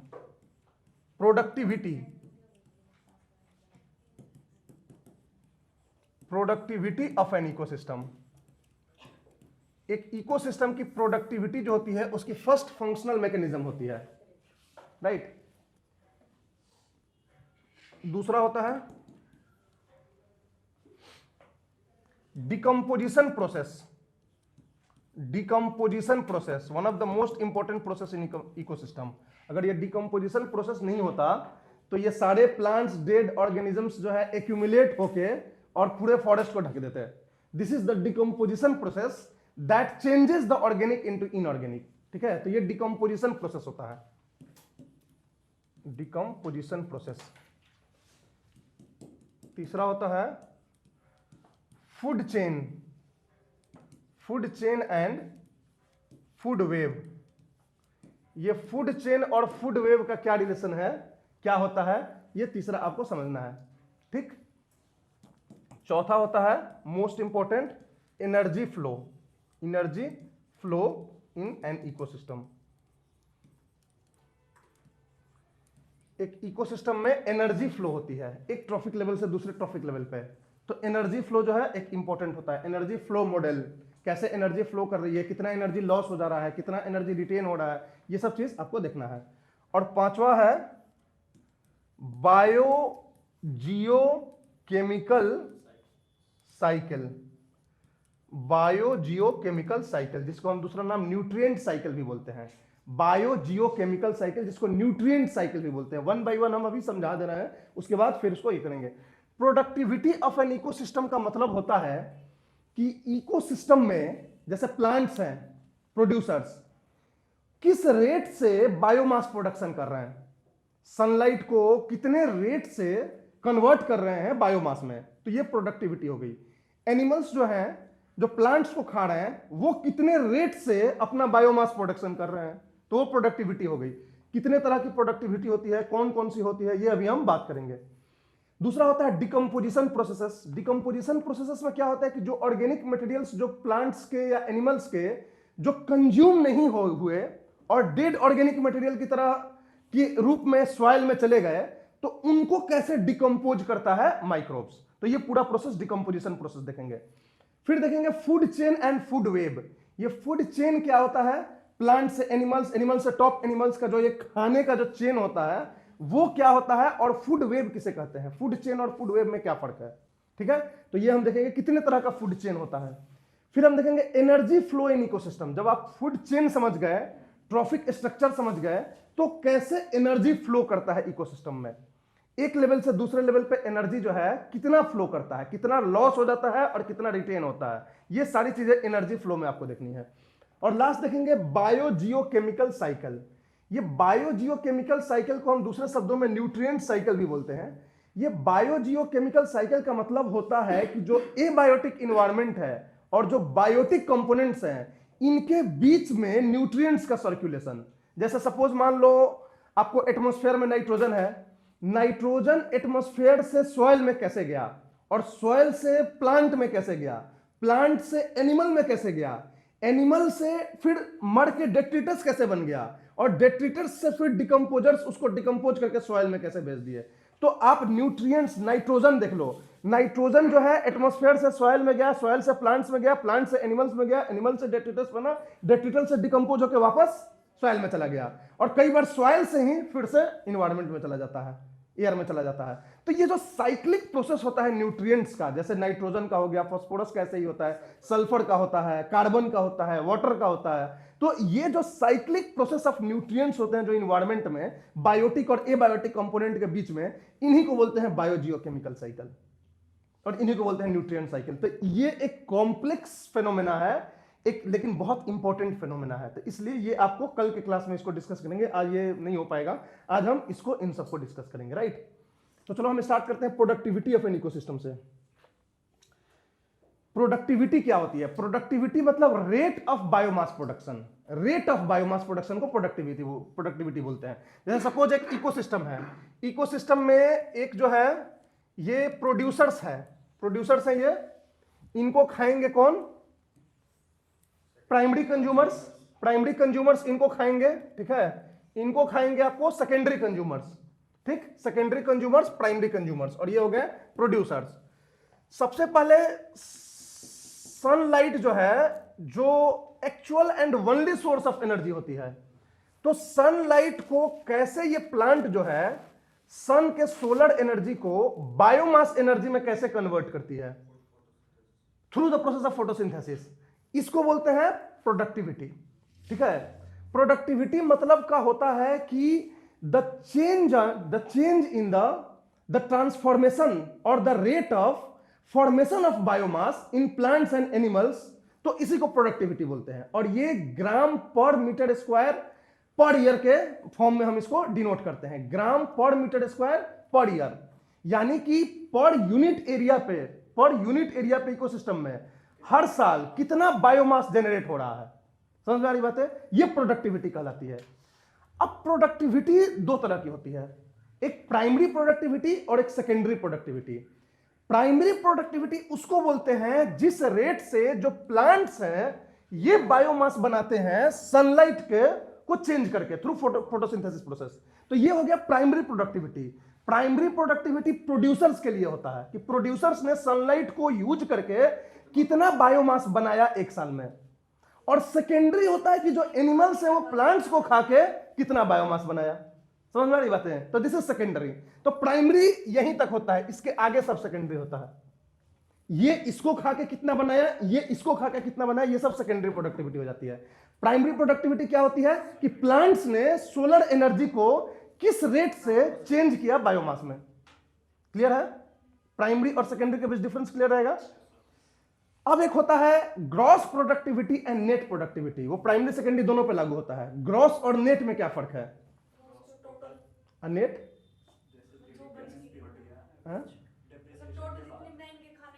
Economy का ही है, सही है, वही चीज है। तुम लोग को ये जो बोल रहे हो वो सही बोल रहे हो, मगर इकोलॉजी का टर्म तुम लोग यूज नहीं कर रहे हो, ठीक है। तो हर जगह ग्रॉस और नेट में वही होता है अंतर, ठीक है, कि कुछ ग्रॉस से घटाते हो तो नेट बचता है, ठीक है। चलो कोई नहीं, मतलब कंसेप्ट समझ में आ रहा है। हाँ, ग्रॉस प्रोडक्टिविटी होती है कि सपोज ये सोलर एनर्जी, सपोज मान लो कि 10,000 जूल सोलर एनर्जी आया, ठीक, मान लो कि 10,000 जूल सोलर एनर्जी आया। इस 10,000 जूल में से ये जो प्लांट जो है वो 100 जूल का बराबर बायोमास बना लिया, 100 जूल के बराबर एक्सट्रैक्ट कर लिया, बाकी जो है 9,900 बर्बाद हो गया, मान लो एग्जांपल, ठीक है। तो 100 जूल को प्लांट्स ने इसको वो चेंज कर दिया बायोमास में। तो ये 100 जूल जो हुआ वो ग्रॉस प्रोडक्टिविटी हुआ। अब इस 100 जूल में से 20 जूल प्लांट खर्च कर देगा अपने रेस्पिरेशन के लिए, प्लांट भी तो सांस ले रहा है, रेस्पिरेशन कर, उसमें भी कुछ एनर्जी चाहिए। आप खाते हो तो सारा खाना आपका बॉडी में नहीं लगता है, नहीं लगता है ना। 2000 कैलोरी का होता है कि इंसान 2000 कैलोरी खा सकता है एक दिन में, उसकी जरूरत होती है 2000 कैलोरी की। अगर डेली आप 2000 कैलोरी खाओ तो आपका वेट में कोई चेंज नहीं होगा, लेकिन अगर आप 2400 कैलोरी रोज खाओ तो 400 कैलोरी जो है आपका वो वेट में कन्वर्ट होगा, और वो एक्चुअल में आपका नेट प्रोडक्टिविटी होगा। और वो 400 अगर डेली डेली आप कर रहे हो तो 8000 कैलोरी बराबर 1 kg, 20 दिन में आप 1 किलो अपना वेट पुट ऑन कर लोगे। ये इक्वेशन होता है, ठीक। तो उसी तरह से इसमें प्लांट क्या करते हैं कि जितना उन्होंने एनर्जी जनरेट किया in the form of biomass, इसमें से ये 20% खर्च देते हैं अपने रेस्पिरेशन प्रोसेस के लिए, और बचा जो 80%, जैसे 100 जूल का 80% कितना होगा 80, इसमें 20 जूल उनका रेस्पिरेशन में चला जाएगा, और बचा जो 80 जूल होगा वो इनका बॉडी का वेट में ऐड हो जाएगा, and that is the net productivity. तो gross productivity is the total energy that is generated, and net productivity is the total energy that is accumulated after respiration, after the loss in respiration. तो respiration करने के बाद बचा कुचा जो उनका होता है वो हो जाता है उनका नेट प्रोडक्टिविटी। समझ आ रही बात है। जो प्लांट्स के लिए, प्रोड्यूसर्स के लिए 20% होता है, सॉरी 20% लॉस होता है, 80% नेट प्रोडक्टिविटी होती है। लेकिन आप प्राइमरी प्रोड्यूसर्स के लिए जाओगे तो ये 30% हो जाएगा, आगे के लिए जाओगे 60% हो जाएगा। तो ये जो रेस्पिरेशनल लॉस होता है वो जैसे जैसे हम ट्रॉफिक स्ट्रक्चर पे आगे जाते हैं तो बढ़ता चला जाता है। तो ये अभी आगे हम बात करेंगे एनर्जी फ्लो में। अभी प्राइमरी प्रोडक्टिविटी, सेकेंडरी प्रोडक्टिविटी और उसके साथ ग्रॉस प्रोडक्टिविटी और नेट प्रोडक्टिविटी क्या होती है ये आपको समझ में आ गया। कोई दिक्कत, क्लियर है? नहीं, इक्वल डिफरेंस नहीं चलता है। जैसे 20% प्लांट्स अपना लॉस करता है, एनिमल्स ज्यादा लॉस करते हैं, क्योंकि एनिमल्स घूमते भी हैं, प्लांट्स घूमते नहीं हैं, तो इसलिए प्लांट्स कम लॉस करते हैं। एनिमल्स को ज्यादा खर्च हो जाता है। बड़े एनिमल्स देखोगे तो और ज्यादा वो घूमते हैं, उनके बॉडी भी वेट हाई होती है, तो उनको ज्यादा एनर्जी लॉस चाहिए होता है। तो इसलिए जैसे जैसे हम ट्रॉफिक स्ट्रक्चर पे ऊपर जाते हैं, जो लॉस होता है ना वो बढ़ता चला जाता है। और यही कारण होता है कि ट्रॉफिक स्ट्रक्चर एक लिमिट तक जाके खत्म हो जाता है, क्योंकि एनर्जी इतनी कम बच जाती है कि अब अगला ट्रॉफिक स्ट्रक्चर सस्टेन नहीं होगा। बाघ शेर को खाने वाला कोई जानवर क्यों नहीं पैदा हुआ? क्योंकि बाघ शेर खुद ही जो है कम पॉपुलेशन में है, क्योंकि उनके स्ट्रक्चर लेवल पे एनर्जी बहुत कम हो गई, लॉस होते होते होते होते। अभी हम बात करेंगे एनर्जी मॉडल में। तो यही कारण है कि एक रेस्ट्रिक्टेड पॉइंट के बाद जो है ट्रॉफिक स्ट्रक्चर नहीं बढ़ता है आगे, ठीक है। तो ये हो गया फैक्टर्स ऑफ प्रोडक्टिविटी। अब किन किन चीजों पर प्रोडक्टिविटी डिपेंड करेगी किसी भी इकोसिस्टम में, किस किस चीजों पर डिपेंड करेगी बताओ जरा। सनलाइट पे, वेरी गुड। सबसे पहले तो सनलाइट पे डिपेंड करेगी। क्यों? ट्रॉपिकल रीजन के जो ये होते हैं उनके प्रोडक्टिविटी हाई होती है, क्योंकि ज्यादा धूप मिलती है, वहां पे सनलाइट ज्यादा मिलती है। तो सनलाइट सबसे पहला फैक्टर होता है, intensity of sunlight. First thing, intensity of sunlight. और क्या होगा? गुड, न्यूट्रिएंट्स, जिसको आप स्टैंडिंग स्टेट बोल दो। आप थोड़ा सा तो आप जान चुके हो, तो इस टर्म का भी यूज करो। स्टैंडिंग स्टेट ऑफ इकोसिस्टम पे भी डिपेंड करेगा। स्टैंडिंग स्टेट मतलब कि amount of nutrients available in the soil of that ecosystem. तो स्टैंडिंग स्टेट पे भी डिपेंड करेगा, इंटेंसिटी ऑफ सनलाइट पे भी डिपेंड करेगा, और किस चीज पे डिपेंड करेगा? वाटर रेनफॉल, वेरी गुड, बहुत इंपॉर्टेंट है रेनफॉल। रेनफॉल पे करेगा, और किस पे करेगा?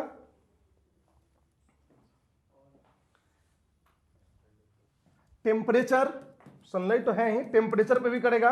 वैसे सनलाइट टेम्परेचर मिलता जुलता है, लेकिन फिर भी आप लिख सकते हो इन्वायरमेंटल कंडीशंस टेम्परेचर पे करेगा। अब जैसे मान लो कि देखोगे जब भी आप, तो ट्रॉपिकल रीजन में ही जो सन फेसिंग जो ये है, क्या बोलते हैं, स्लोप होता है माउंटेन का, वो ज्यादा डेंस वेजिटेशन होता है। अपोजिट साइड वाला कम डेंस होता है, क्योंकि उधर का टेम्परेचर कम होता है इधर से, ठीक है, क्योंकि डायरेक्टली सन के ये होता है। तो इसलिए अब हिमालय का ही जो southern part of the Himalaya is more dense then the northern part, ठीक, क्योंकि रेनफॉल भी इधर ज्यादा होगा, सनलाइट भी ज्यादा होगी, तो प्रोडक्टिविटी हाई होगा। तो temperature, rainfall, standing state, intensity of sunlight, कुछ कुछ लिमिटिंग फैक्टर्स भी होते हैं। जैसे लिमिटिंग फैक्टर्स जहां ज्यादा होंगे वहां प्रोडक्टिविटी कम हो जाएगी। जैसे मान लो कि लेक इकोसिस्टम हो गया। लेक इकोसिस्टम में दो चीज लिमिटिंग फैक्टर होती है, एक न्यूट्रिएंट्स की कमी होती है लेक में, डीप लेक में, और एक सनलाइट की कमी होती है। इसलिए लेक में जैसे अंदर जाते हो तो प्रोडक्टिविटी कम हो जाती है, लेक में ऊपर रहते हो प्रोडक्टिविटी हाई रहती है, ठीक है। जो फ्रेश वाटर लेक होता है उसमें फास्फोरस की कमी होती है डीप में, और जो सेलाइन वाटर लेक होता है उसमें नाइट्रोजन की कमी होती है। ये सब अभी हम बात करेंगे। तो इसकी वजह से जो है आपका जो प्रोडक्टिविटी होती है वो डीप लेक्स में कम होती है। तो हम लोग जब इंडिविजुअल इकोसिस्टम्स की बात करेंगे, लेक इकोसिस्टम की, तो उसमें हम लोग ये डिस्कस करेंगे। तो ये सब फैक्टर्स ऑफ प्रोडक्टिविटी हो गई। कोई दिक्कत? इन सब चीजों पे किसी भी इकोसिस्टम में प्रोडक्टिविटी डिटरमाइंड होती है कि कितनी होगी। अब प्रोडक्टिविटी ऑफ वेरियस इकोसिस्टम, अब आपसे ये सीधा सीधा क्वेश्चन पूछ सकता है कि किसका सबसे मैक्सिमम होता है, किसका मिनिमम प्रोडक्टिविटी होती है, कौन से इकोसिस्टम की। तो हमने इकोसिस्टम कितना डिस्कस किया आपको? फॉरेस्ट किया, ठीक है, ग्रासलैंड किया, फॉरेस्ट में भी कई तरह के फॉरेस्ट बताए थे, ग्रासलैंड भी बताया था, उसके बाद फिर डेजर्ट भी बताया। तो इन सब में आप देखोगे तो सबसे ज्यादा जो प्रोडक्टिविटी होती है वो होती है ट्रॉपिकल रेन फॉरेस्ट की। किसकी होती है? ट्रॉपिकल रेन फॉरेस्ट की सबसे ज्यादा होती है प्रोडक्टिविटी, ठीक। उसके बाद होती है ट्रॉपिकल डेसिडुअस की, ट्रॉपिकल डेसिडुअस की उसके बाद होती है। ये 1 by 1 डिस्कस करेंगे, अभी नाम आप लोग याद रखना। ट्रॉपिकल रेन फॉरेस्ट, वर्षा वन बोलते हैं इसको, उष्णकटिबंधीय वर्षा वन, ठीक है। तो ये नाम ऐसा है हिंदी में, इसको सेकंड वाले को क्या? ट्रॉपिकल डेसिडुअस इसको बोलते हैं, उष्णकटिबंधीय डेसिडुअस को क्या बोलते हैं? वो एवरग्रीन को बोलते हैं। वही बात हुई, एवरग्रीन रेन फॉरेस्ट एक ही हुआ, वर्षा वन बोलते हैं वैसे इसको, रेन फॉरेस्ट को, ठीक है। तो tropical rain forest, tropical deciduous, फिर होता है आपका temperate deciduous, temperate deciduous, temperate deciduous. उसके बाद होता है आपका सवाना, सवाना का नंबर आता है उसके बाद, क्या? पर्णपाती, हाँ डेसिडुअस। उसके बाद होता है टेम्परेट कोनिफेरस, टेम्परेट कोनिफेरस, और उसके बाद होता है डेजर्ट। डेजर्ट देखो, बायोलॉजी, साइंस और इकोलॉजी, इन्वायरमेंट, ये दो चीज में ना बड़े खतरनाक खतरनाक नाम होते हैं हिंदी में, ठीक है। आपको पॉलिटी बहुत आसानी से पढ़ लोगे हिंदी में, हिस्ट्री भी बहुत आसानी से पढ़ लोगे, ये सारी चीजें बहुत इजीली आपको समझ में आ जाएगी। लेकिन अगर कोई एकदम बिल्कुल विशुद्ध हिंदी में आपसे साइंस पढ़ाए और इकोलॉजी इन्वायरमेंट से पढ़ाए तो हिंदी मीडियम वालों को ही दिक्कत होता है, इंग्लिश मीडियम वालों को तो बाद में दिक्कत होगा, पहले हिंदी मीडियम वाले को ही दिक्कत होता है। क्योंकि जैसे बहुत सारे टर्म्स तुम जब पढ़ोगी हिंदी मीडियम में तो तुम्हें लगेगा ही कि तुमको मतलब 1 मिनट टाइम लगेगा उसको प्रोनाउंस करने में कि क्या इसको पढ़ेंगे, ठीक है। तो इस तरीके से बड़ा ही टफ हिंदी होता है इसका, और इस वजह से बेचारे हिंदी मीडियम के बच्चे थोड़ा सा ना दिक्कत होती है उनको यूपीएससी में, इन जनरल दिक्कत होती है।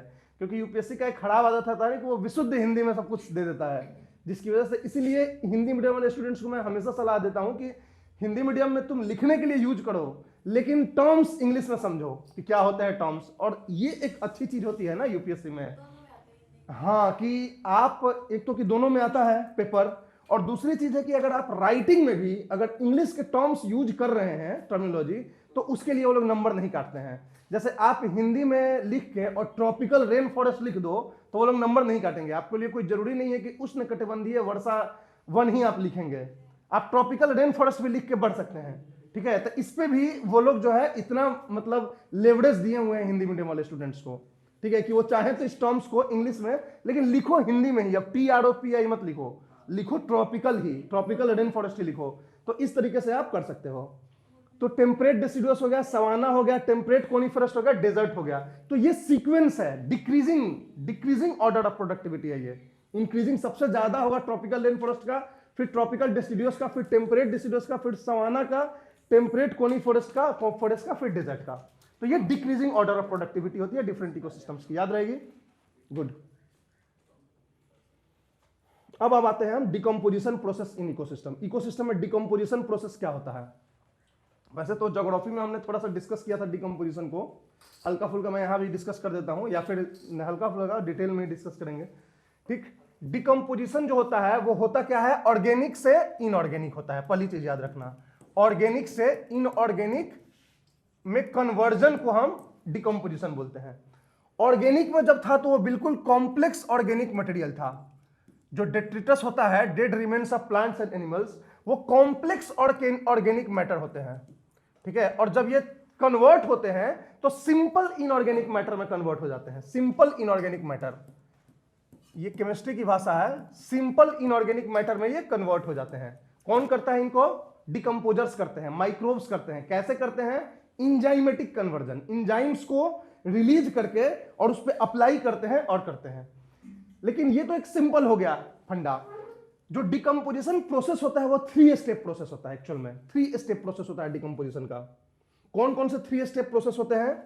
तो इसमें जो प्रोसेसेस होते हैं, एक होता है आपको फ्रैगमेंटेशन ऑफ डेट्रिटस,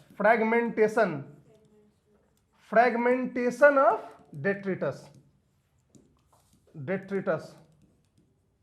दूसरा होता है आपको लीचिंग, और तीसरा होता है कैटाबोलिज्म। डायरेक्टली जो है माइक्रोब्स नहीं टूट पड़ते हैं डेट्रिटस पे, ठीक है। डेट्रिटस में क्या होता है कि पहले फ्रेगमेंटेशन जरूरी होता है प्रॉपर डिकम्पोजिशन के लिए, क्योंकि सपोज इतने बड़े बड़े लंप्स ऑफ डेट्रिटस है और जो माइक्रोब्स है वो बिल्कुल छोटे छोटे से हैं, तो अगर वो इस पे अगर एक्शन अपना स्टार्ट करेंगे, एंजाइम्स रिलीज करना, तो हो सकता है कि जो ऊपर का सरफेस हो वो चेंज हो जाए, अंदर का सरफेस ना हो। तो सबसे पहले इंपॉर्टेंट होता है कि ये जो बड़े बड़े डेट्रिटस के बड़े बड़े पीसेस हैं, इनका टूटना। तो इनको तोड़ते कौन है? तो डेट्रीवोर्स करते हैं। डेट्रीवोर्स यानी अर्थवर्म हो गया, ये सारी चीजें जो यही खा के जिंदा रहते हैं, वो लोग पहले अपने खाने के टर्म में इसको फ्रैगमेंट करते हैं, और फ्रैगमेंट करके ये छोटे छोटे टुकड़ों में ये जमीन पे बिछा देते हैं। एंट्स हो गई, अर्थवर्म हो गया, क्रैब हो गया, ये सब क्या करेंगे? अपने खाने के चक्कर में छोटे छोटे टुकड़ों में फ्रैगमेंट कर देते हैं डेट्रिटस को। उसके बाद क्या होगी कि बारिश होगी। लीचिंग क्या होता है? लीचिंग का मतलब होता है कि जब सॉइल में बारिश होगी तो कुछ जो न्यूट्रिएंट्स होंगे सॉइल के, वो पानी के साथ बह के नीचे चले जाएंगे, ग्राउंड वाटर लेवल में चले जाएंगे, और इसी प्रोसेस को हम लीचिंग बोलते हैं। तो फ्रेगमेंटेशन हो गया, फ्रेगमेंटेशन के बाद लीचिंग होगा। लीचिंग में क्या होगा कि बारिश होगी तो जो भी वाटर सोल्यूबल मटेरियल है, इसमें वाटर सोल्यूबल मटेरियल है, वो दह के नीचे चले जाते हैं। वाटर सोल्यूबल मटेरियल, जो वाटर सोल्यूबल नहीं है वो नहीं जाएंगे, ठीक है, वो दह के नीचे चले जाएंगे। वो डिफिकल्ट होंगे अगर कैटाबोलाइज करने में भी, तो और आसानी रहेगा उसको, क्योंकि वो अंदर चले गए। उसके बाद जो बचा, इसके ऊपर जो है जो माइक्रोब्स हैं वो अप्लाई करते हैं एंजाइम्स, अपने बॉडी से सिक्रीट करते हैं एंजाइम्स। और वो एंजाइम्स क्या करता है कि ये कॉम्प्लेक्स ऑर्गेनिक मटेरियल को चेंज कर देता है सिंपल इनऑर्गेनिक मटेरियल में। और वो क्या होता है सिंपल ऑर्गेनिक मटेरियल?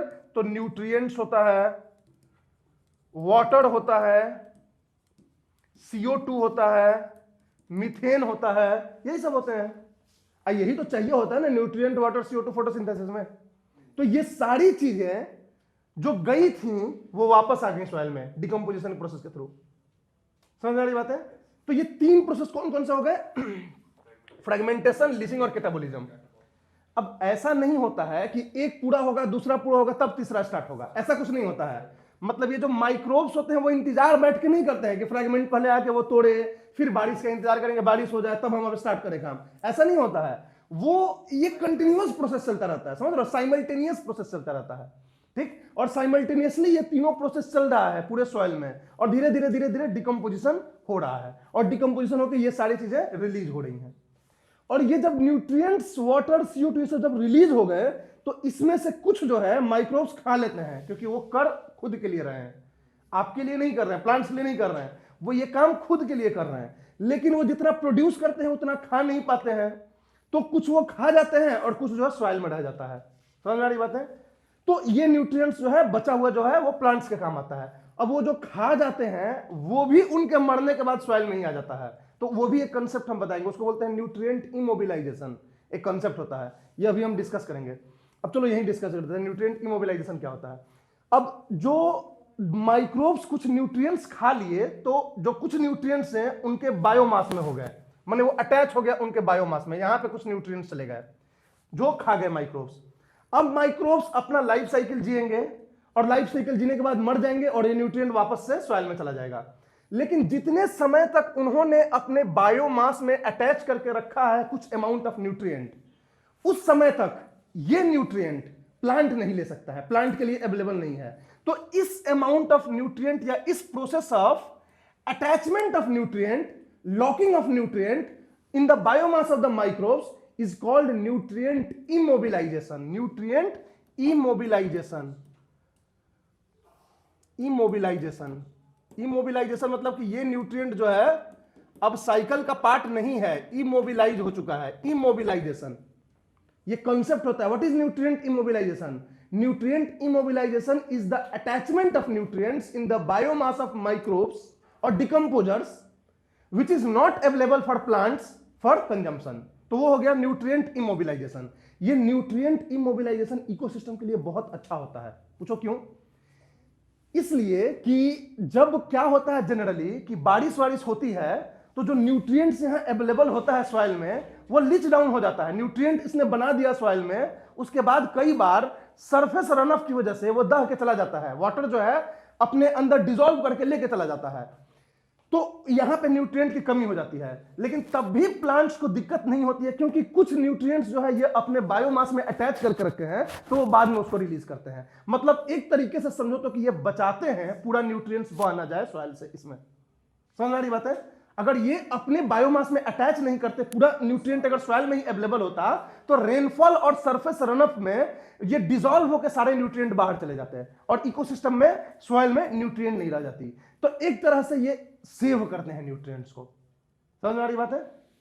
तो ये हो गया, इसलिए ये इंपॉर्टेंट होता है। तो nutrient immobilisation concept, that is the reason, is very important concept in ecosystem. Clear है? और ये टेम्पोररी लेवल पे अटैचमेंट होता है, बाद में ये फिर से मर जाते हैं और अपना वहां पे लेफ्ट छोड़ जाते हैं और उसको फिर प्लांट यूज कर लेते हैं। क्लियर है? तो ये हो गया आपका प्रोसेस, फ्रेगमेंटेशन, लिचिंग और कैटाबोलिज्म। कोई दिक्कत?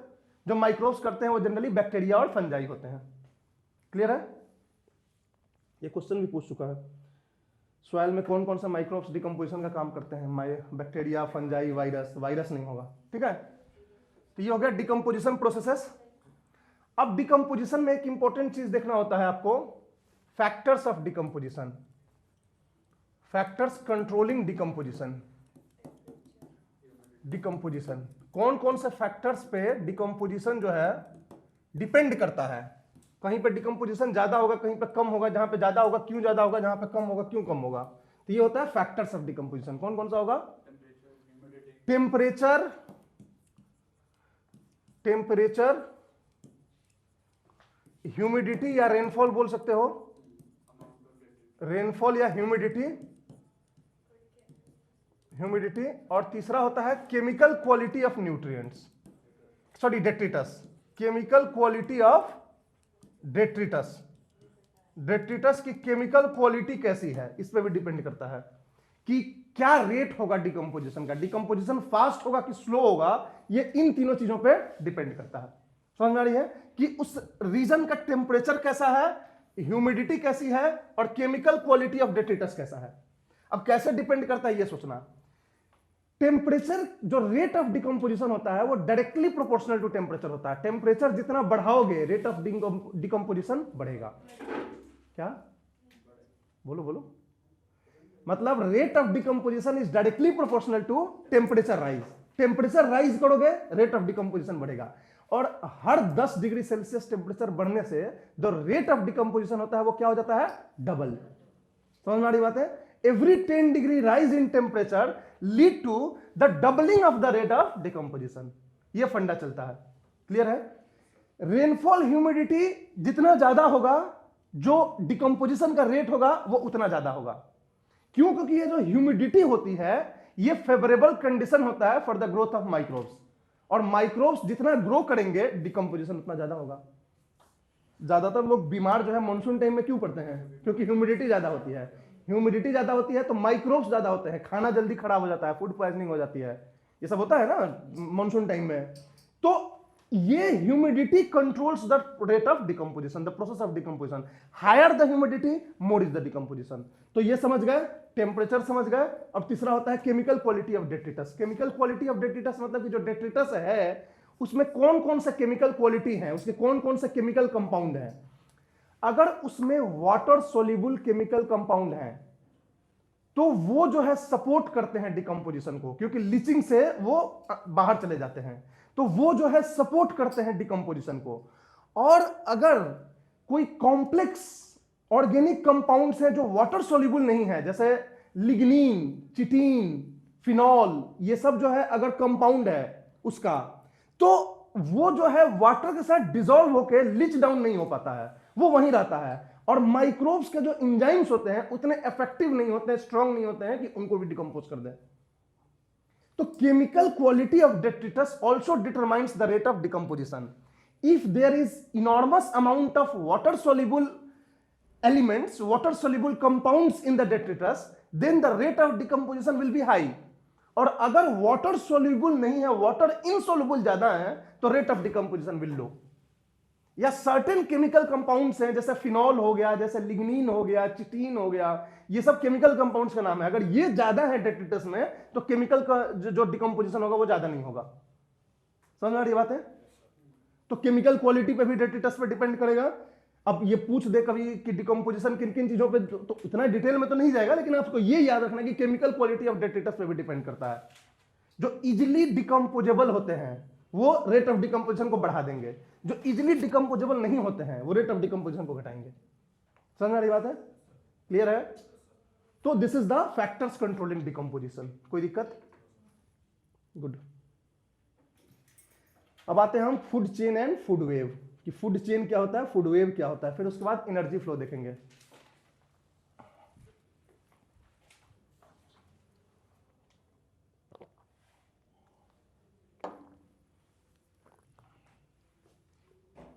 देखो, फूड चेन जो होता है the sequence of dependence of organisms in an ecosystem for food. Food के लिए जो सीक्वेंस ऑफ डिपेंडेंस होता है इकोसिस्टम में, कि किसको कौन खाएगा, वही फूड चेन होता है। फूड चेन को दूसरे शब्दों में तुम बोल सकते हो कि the transfer of biomass and energy across the trophic structure is food chain. समझ आ रही बातें हैं? Sequence of dependence for food is food chain, या the transfer of energy and biomass across the various trophic structures is the food chain. Food chain start होता है सबसे पहले किससे? प्रोड्यूसर से। ये प्रोड्यूसर्स हो गए जो खाना बनाए, इनको खाते हैं सेकंड लेवल का जो फूड चेन होता है, जिनको हम क्या बोलते हैं? हार्बीवोर्स। इसको कौन खाता है? Third level of carnivores. इनको कौन खाता है? Fourth level of top carnivores. ये फूड चेन होता है। हर इकोसिस्टम का अपना एक फूड चेन होता है। फॉरेस्ट में जाओगे तो एक अलग फूड चेन मिलेगा, डेजर्ट में जाओगे तो अलग फूड चेन मिलेगा, एक्वेटिक इकोसिस्टम में जाओगे अलग फूड चेन मिलेगा। फॉरेस्ट में जाओगे तो बड़े बड़े प्लांट्स, टॉल ट्रीज जो है प्रोड्यूसर्स हो जाएंगे। उनको खाएगा कौन? तो मंकी खाएगा, लंगूर खाएगा, हिरन खाएगा, डियर खाएगा, ये लोग खाएंगे। जो ग्रेजिंग एनिमल्स जिनको बोलते हैं, उनको कौन खाएगा? तो उनको जो है छोटे कुछ हो सकता है कार्निवोर्स खाएंगे, लोमड़ी खाएंगे, भेड़िया खाएंगे, ये लोग खाएंगे। इनको भी और इनको भी कौन खाएगा? बाघ और शेर खाएंगे। तो ये एक फूड चेन हो गया रेन फॉरेस्ट का, सॉरी मतलब फॉरेस्ट इकोसिस्टम का। उसी तरह से डेजर्ट इकोसिस्टम में चले जाओगे तो छोटे छोटे हर्ब्स होंगे, ठीक है, छोटे छोटे हर्ब्स होंगे जो प्लांट ये कर रहे हैं, खाना बना रहे हैं। इनको खाएगा कौन? इंसेक्ट्स खाएंगे, ठीक है। इंसेक्ट्स को कौन खाएगा? रेप्टाइल्स खाएंगे, जैसे स्नेक हो गया, खाएंगे, ठीक है। स्नेक को कौन खाएगा? हॉक खाएगा, ठीक है, चील जो होता है, ठीक। तो ये जो है इस तरह से चल रहा है। उसी तरह से एक्वेटिक इकोसिस्टम में चले जाओगे तो फाइटोप्लैंक्टन जो होते हैं या स्मॉल प्लांट्स जो होते हैं वो आपका बन जाते हैं क्या? फाइटोप्लैंक्टन। फाइटोप्लैंक्टन जनरली वहां होते हैं जहां डीप वाटर होता है, जहां रूटेड प्लांट नहीं हो सकते हैं, तो वहां पे फाइटोप्लैंक्टन होते हैं, ठीक है। तो फाइटोप्लैंक्टन हो गए प्रोड्यूसर्स। उनको कौन खाएगा? माइक्रोस्कोपिक ऑर्गेनिजम्स, जिसको हम जूप्लैंक्टन्स बोलते हैं। ये बहुत ही छोटे छोटे ऑर्गेनिजम्स होते हैं, जूप्लैंक्टन्स इनको बोलते हैं। फाइटोप्लैंक्टन्स माइक्रोस्कोपिक प्लांट्स, जैसे एल्गी, एल्गी फाइटोप्लैंक्टन्स होता है, सीवीड्स। जूप्लैंक्टन्स को कौन खाएगा? स्मॉल फिश खाएगी, स्मॉल फिश खाएगी। स्मॉल फिश को कौन खाएगा? लार्ज फिश खाएंगी, लार्ज फिश खा लेंगी, ठीक है। स्मॉल फिश को स्नेक भी खा लेगा, बर्ड्स भी खा लेंगे जो मैरीन बर्ड्स होते हैं। तो ये हो गया एक्वेटिक इकोसिस्टम का। तो हर इकोसिस्टम का अपना फूड चेन होता है। और एक्चुअली में देखोगे तो ये सीक्वेंस ऑफ डिपेंडेंस है कि नहीं, एक दूसरे पर डिपेंड हो रहा है कि नहीं ऑर्गेनिजम्स। और यहां देखोगे तो बायोमास का ट्रांसफर हो रहा है कि नहीं, ट्रांसफर हो रहा है बायोमास का, एनर्जी का ट्रांसफर हो रहा है। तो ये हो गया फूड चेन आपका।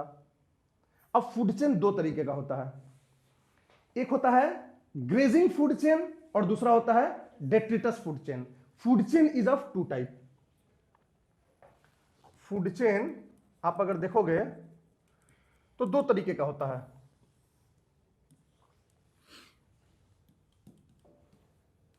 Grazing food chain, grazing food chain और detritus food chain, detritus food chain. दोनों में अंतर यह होता है कि ग्रेजिंग फूड चेन स्टार्ट होता है लिविंग प्लांट से, प्लांट्स जो जीवित है लिविंग प्लांट से स्टार्ट होता है, और डेट्रिटस फूड चेन स्टार्ट होता है dead remains of plants and animals से। अब तुम समझना ग्रेजिंग फूड चेन को देखो, ये सपोज मान लो प्लांट्स है, किसी फॉरेस्ट में प्लांट्स है, इस प्लांट्स को कौन खाएगा?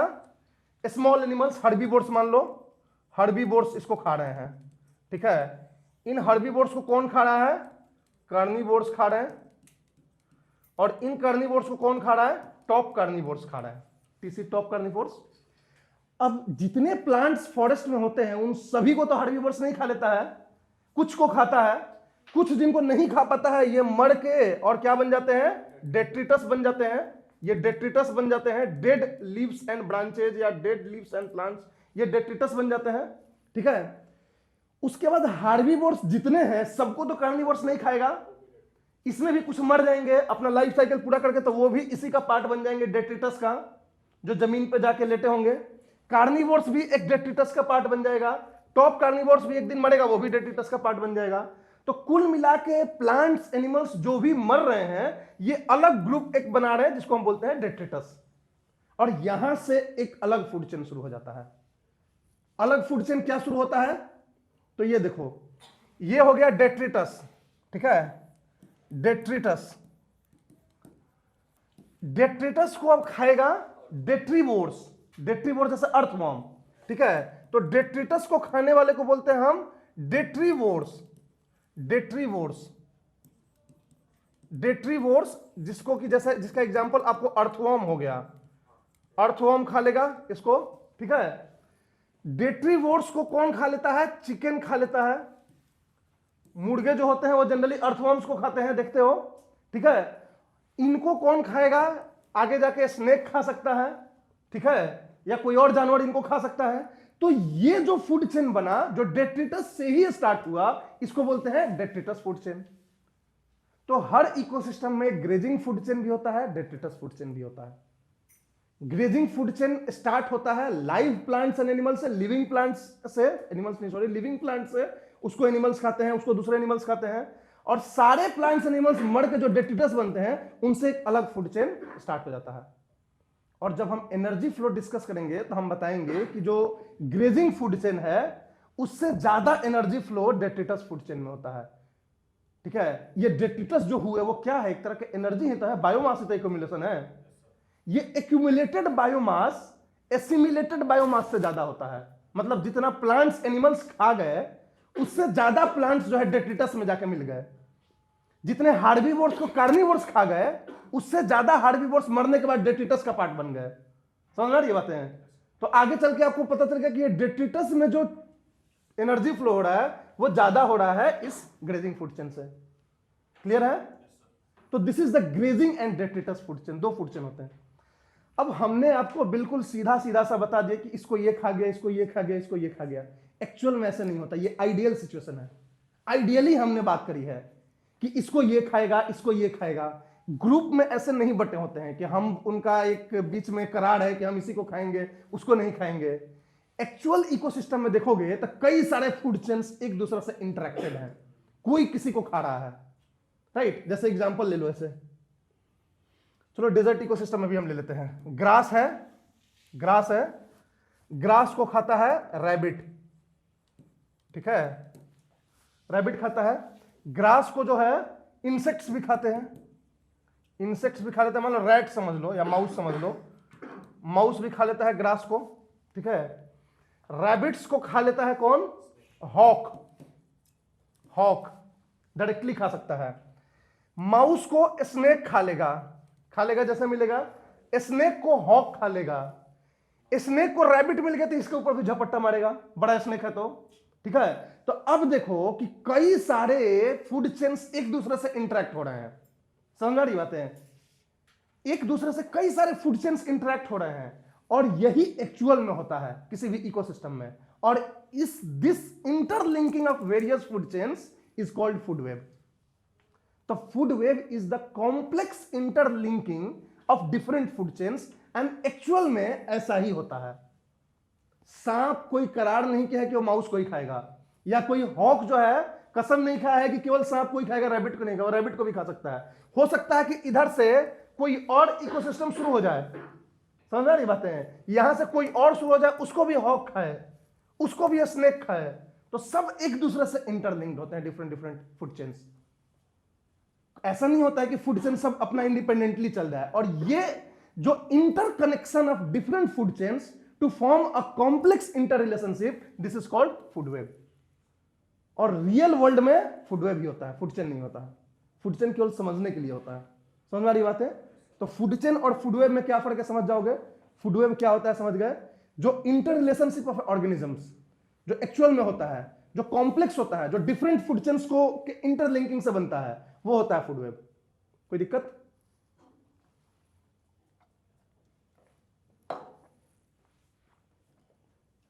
तो ये हो गया concept of food chain and food web. अब हम बात करते हैं एनर्जी फ्लो की। एनर्जी फ्लो क्या होता है? देखो, जो आप ट्रॉफिक स्ट्रक्चर में आप पढ़ रहे हो कि एक दूसरे को खाता है, दूसरा तीसरे को खाता है, और इस तरह से चल रहा है, बायोमास ट्रांसफर हो रहा है पूरे इकोसिस्टम में, होता वही है एनर्जी फ्लो। लेकिन थोड़ा सा हमको कॉन्सेप्ट जो है ना समझना है यहां पे कि ये फ्लो कैसे कर रहा है। कोई किसी को कितना अमाउंट खा जा रहा है, कितना अमाउंट बच जा रहा है, और जो भी खा के एनर्जी प्रोड्यूस कर रहा है उसका कितना वो खर्च कर दे रहा है और कितना अपने बायोमास में एक्यूमुलेट कर दे रहा है। तो इसका एक मॉडल है, उस मॉडल को आपको समझना है, एनर्जी फ्लो मॉडल को, ठीक है। तो एनर्जी फ्लो का मतलब ही होता है कि ट्रॉफिक स्ट्रक्चर के अलोंग जो है फ्लो ऑफ एनर्जी, यही एनर्जी फ्लो होता है, ठीक। अब देखना कि एनर्जी फ्लो जो होता है वो दो लॉ को फॉलो करता है। There are two laws which is followed in the energy flow in the ecosystem. First law of thermodynamics and second law of thermodynamics. कितने लोग फिजिक्स पढ़े हो यहां पे? 1 2 3 4 5 सभी लोग पढ़े ही हो लगभग। फर्स्ट लॉ ऑफ थर्मोडायनेमिक्स क्या होता है?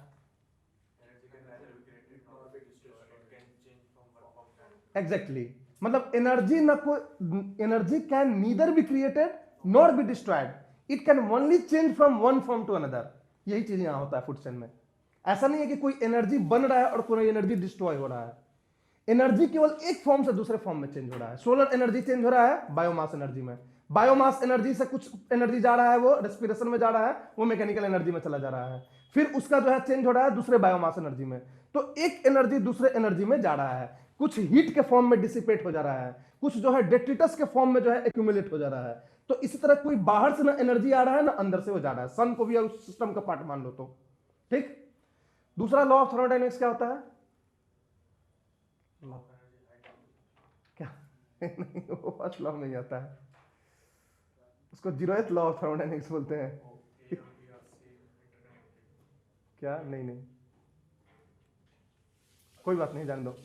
देखो, सेकेंड लॉ ऑफ थर्मोडायनेमिक्स बोलता है कि जब कभी भी एनर्जी ट्रांसफर होगा तो there will be loss of energy, there will be a degradation of energy, जिसको हम इंट्रोपी बोलते हैं, ठीक है। तो एनर्जी जब एक फॉर्म से दूसरे फॉर्म में चेंज होता है तो 100% कभी चेंज नहीं होता है। There will be a net loss of energy in the process of changing from one form to another. ये सेकंड लॉ ऑफ थर्मोडायनेमिक्स होता है। तो सेकंड लॉ ऑफ थर्मोडायनेमिक्स भी यहां अप्लाई होता है। जब एक ट्रॉफिक लेवल से दूसरे ट्रॉफिक लेवल पे जाएगा तो तुम देखना कि बहुत सारा एनर्जी लॉस हो जाएगा, तो वो सेकंड लॉ ऑफ थर्मोडायनेमिक्स भी यहां पे अप्लाई होता है। तो दोनों लॉ ऑफ थर्मोडायनेमिक्स के बेसिस पे ये अप्लाई होता है, ठीक। अब ये एनर्जी फ्लो में दो, अब इतना डिटेल में आपको नहीं लिखना है क्योंकि जीएस में आपसे लॉ ऑफ थर्मोडायनेमिक्स नहीं पूछेगा कि कनेक्ट करो इकोसिस्टम से, ठीक है, बस समझाने के लिए मैंने बताया, ठीक। अब एनर्जी फ्लो इन इकोसिस्टम जो है इसके दो कैरेक्टरिस्टिक्स होते हैं, ये आपको ध्यान में रखना है। पहला कैरेक्टरिस्टिक क्या होता है एनर्जी फ्लो का कि energy flow is unidirectional. Energy flow is unidirectional. Ecosystem में, ट्रॉफिक स्ट्रक्चर में जो एनर्जी फ्लो होता है वो यूनिडायरेक्शनल होता है, एक ही साइड फ्लो होता है, अपोजिट साइड नहीं होता है। जैसे ये सन हुआ, सन से प्रोड्यूसर्स ने एनर्जी फ्लो हुआ, प्रोड्यूसर से प्राइमरी कंज्यूमर्स में हुआ, प्राइमरी कंज्यूमर से सेकेंडरी कंज्यूमर्स में हो गया, फिर उससे टर्शियरी कंज्यूमर्स में हो गया। तो केवल इसी डायरेक्शन में एनर्जी फ्लो होता है, अपोजिट साइड में नहीं होता है। कभी हिरन को देखे हो बाघ खाते हुए?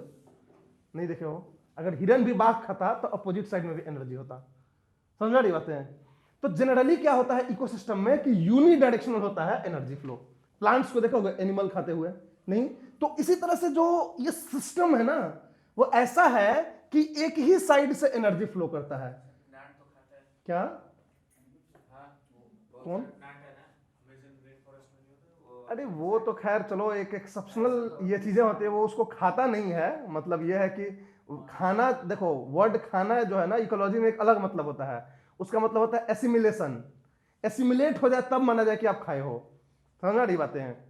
तो वो जो है वो प्लांट्स एक्सट्रैक्ट कर लेते हैं कोई चीजें, तो वो खाना नहीं होता है, वो एसिमिलेशन नहीं हो रहा है। समझ रही बातें हैं?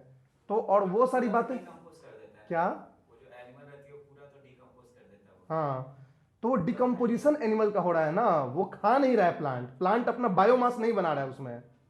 प्लांट को खाना तब बोलोगे जब उसको खा के अपना बायोमास ग्रो करेगा। समझ रही बातें हैं? तब उसको एक्चुअल में खाना बोलते हैं इकोसिस्टम के मतलब डिफिनेशन के अकॉर्डिंग। और ये सारी चीजें तो खैर एक मतलब कैसे हो रहा है उस पर भी रिसर्च की भी जरूरत है कि क्या है, ठीक है? या एक्सेप्शनल चीजें, हाईली एक्सेप्शनल चीजें हैं। बहुत सारी चीजें होती हैं जिसमें ट्रूथ जिसके बारे में नहीं पता होता कि क्या एक्चुअल हो रहा है।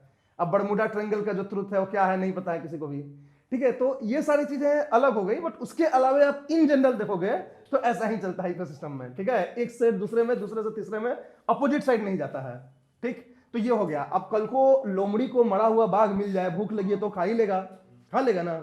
लेकिन इन जनरल तो ऐसा नहीं होता है, ठीक है? तो इस तरीके से ऐसा चल रहा है। तो this is the energy flow in unidirectional. दूसरी चीज है एनर्जी कीप्स ऑन डिक्रीजिंग या loss of energy keeps on increasing, ठीक है? दूसरा में क्या होता है कि लॉस ऑफ एनर्जी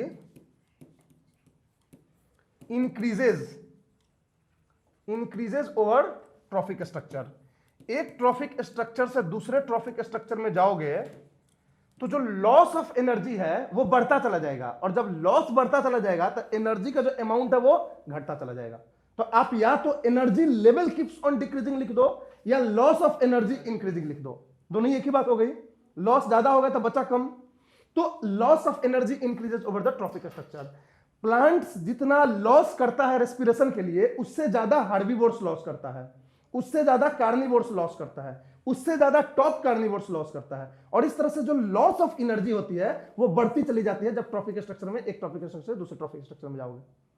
समझ आ रही बात है? तो ये दूसरा रूल हो गया एनर्जी फ्लो का, ठीक? अब हम बात करते हैं energy flow model. Energy flow model क्या होता है, कैसे एनर्जी फ्लो होती है?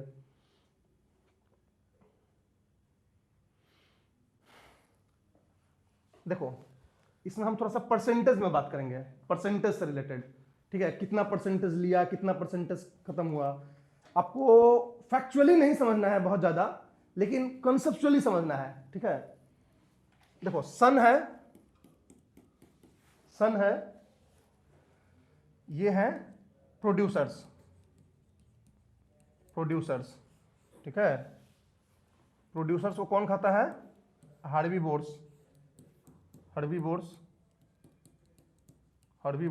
इनको कौन खाता है? कार्निवोर्स। और इनको कौन खाता है? टॉप कार्निवोर्स, ठीक है? इससे जो एनर्जी आती है उसको हम क्या बोलते हैं? Incoming solar radiation. जितना अमाउंट ऑफ एनर्जी जो है अर्थ पे पहुंचती है उसको शॉर्ट में क्या बोलते हैं? इंसोलेशन। तो इंसोलेशन जो होती है, जितनी एनर्जी होती है इंसोलेशन की, इनकमिंग सोलर रेडिएशन की, इस एनर्जी का मात्र 1 to 5% ही प्लांट्स यूज करता है। Plants uses only 1 to 5% of total solar energy that reaches the ecosystem.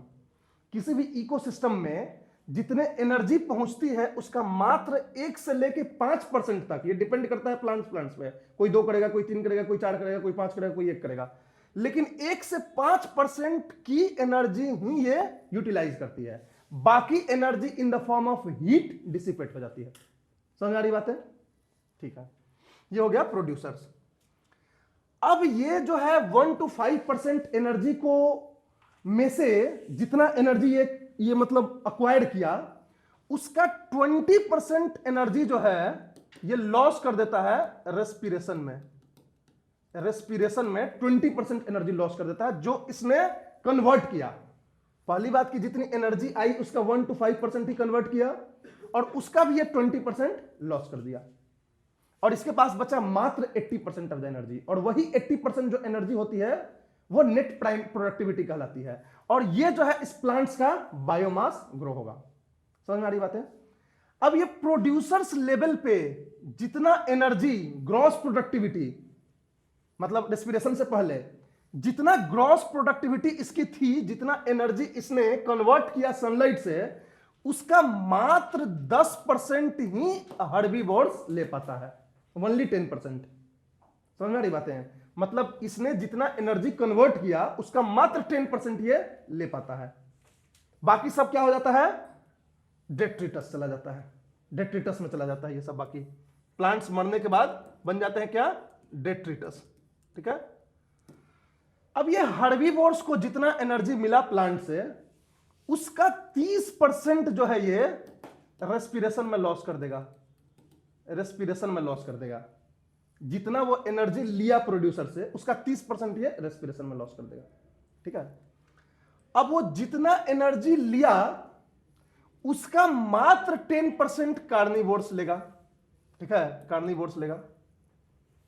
अब कार्निवोर्स क्या करेगा कि लगभग 50% जो है अपना रेस्पिरेशन में लॉस कर देगा, 50%। ठीक है। अब कार्निवोर्स जितना लिया था उसका मात्र 10% जो है टॉप कार्निवोर्स लेगा और ये अपना जो है जितना लिया है उसका 70% रेस्पिरेशन में लॉस कर दिया। इसके बाद एनर्जी बच जाएगी, अगला ट्रॉफिक लेवल सस्टेन करने के लिए नहीं बनेगी, बचेगी। तो एनर्जी लॉस देखो किस लेवल पे जा रहा है। तो ये इतना ज्यादा एनर्जी लॉस हो रहा है, इसी कारण एक लेवल के बाद आके ट्रॉफिक स्ट्रक्चर रुक जाता है, क्योंकि इसके आगे कोई ट्रॉफिक स्ट्रक्चर सस्टेन ही नहीं कर सकता है, क्योंकि एनर्जी उतनी बची ही नहीं है इस इकोसिस्टम में। यहां आते आते एनर्जी बहुत कम हो जाती है और जो एनर्जी कम हो जाती है वो कैसे दिखती है? इनके पॉपुलेशन से। इनका पॉपुलेशन बहुत कम होगा, इनका बायोमास बहुत कम होगा। तो इससे यह दर्शाता है कि इसकी एनर्जी लेवल यहां तक आके कम हो गई है और यही कारण है कि बाघ और शेर को खाने वाला कोई दूसरा जानवर नहीं पाया जाता है, क्योंकि जितने भी ट्रॉफिक स्ट्रक्चर्स होते हैं वो डिपेंड करते हैं कि एनर्जी इकोसिस्टम में कितनी है। अब यहां ह्यूज अमाउंट ऑफ सनलाइट है, तब तो टॉप कार्निवोर्स तक चला गया और टॉप कार्निवोर्स बड़े बड़े भी हो गए। अगर यहां पे एनर्जी ही कम हो तो हो सकता है एक पहले ही खत्म हो जाए, हो सकता है, क्योंकि एनर्जी नहीं बचेगी टॉप कार्निवोर्स के लिए भी, या टॉप कार्निवोर्स रहे भी तो उनके साइज बहुत छोटे हो, इन सबके बहुत छोटे छोटे साइज हो। समझ आ रही बात है? तो इस तरीके से ये जो स्ट्रक्चर है वो किस लेवल तक होगा, कितने ट्रॉफिक स्ट्रक्चर होंगे, ये डिपेंड करता है एनर्जी कितनी है इकोसिस्टम में। और इसीलिए एक रेस्ट्रिक्टेड 3-4 स्ट्रक्चर के बाद, ट्रॉफिक स्ट्रक्चर के बाद खत्म हो जाता है इकोसिस्टम स्ट्रक्चर। कोई दिक्कत? क्लियर है? अब सपोज मान लो कि 1 लाख जो है, 1 लाख जूल एनर्जी जो है सन ने दिया मान लो, और हम मान लेते हैं कि 5% जो है ये यूज करेगा, तो ये कितना एनर्जी कन्वर्ट कर लेगा अपने लिए? 5000। आप लोग बताइएगा, कंसेप्ट क्लियर हो जाएगा। 5000 में से ये 20% जो है वो रेस्पिरेशन में लॉस करेगा, तो कितना लॉस करेगा? 1000 लॉस कर देगा। मतलब 4000 एनर्जी जो है इसके बायोमास में अवेलेबल है प्रोड्यूसर के, 4000 एनर्जी, 4000 जूल। सन ने कितना दिया था? 1 लाख। ठीक है। ये बताओ कि हार्बीवोर्स जो है वो कितना एनर्जी कन्वर्ट करेगा प्रोड्यूसर से? 500, क्योंकि ये 5000 का हम जोड़ेंगे, क्योंकि प्राइमरी प्रोडक्टिविटी का 10% ये ले रहा था, नेट प्रोडक्टिविटी का नहीं। इसको घटाने के बाद जो बचा वो नेट प्रोडक्टिविटी था। प्राइमरी प्रोडक्टिविटी का 10% हार्बीवोर्स लेगा, तो हार्बीवोर्स जो है 500 एनर्जी ये ले पा रहा है इससे। 5000, 4000 में से 4000 मान लो है इसका बचा हुआ, उसमें से 500 ले पा रहा है। बाकी का 3500 कहां जा रहा है? डेट्रिटस में। क्लियर है? आज नहीं, फ्यूचर में चला जाएगा ऐसे। 500 में से ये 30% जो है अपना लॉस कर दे रहा है, मतलब 150 लॉस कर दे रहा है, यानी 350 मात्र इसके पास हुआ। कार्निवोर्स कितना लेगा हार्बीवोर से? 50। 500 का 10%, 50 लेगा, ठीक है। ये मात्र 50 ले रहा है, लेकिन इसमें से भी ये 50 लॉस कर दे रहा है, तो इसके पास बचता कितना है? 25, ठीक है। इससे ये कितना लेगा? 10%, मतलब 50 का 10% 5, तो ये मात्र 5 ले रहा है, और 5 में ही 70% लॉस कर दे रहा है। उसके बाद एनर्जी बची नहीं बची। एनर्जी कहां से स्टार्ट हुई थी? 5 लाख से, 1 लाख से, सॉरी। अब बच कितना रही है? 2, 3, 1 बच रही है। तो इसके आगे अब ट्रॉफिक स्ट्रक्चर नहीं हो सकता है। तो ये इक्वेशन आप बस समझना, आपको 5 लाख, 1 लाख, 2 लाख समझने की जरूरत नहीं है। ये एक बेसिक आपको फंडा जो है एनर्जी फ्लो मॉडल है। कोई दिक्कत? तो this is all about the energy flow model. अब 2 और टॉपिक यहां रह गए हैं, इकोलॉजिकल पिरामिड्स और इकोलॉजिकल एफिशिएंसी, तो उसको ना हो तो कल कर लेंगे।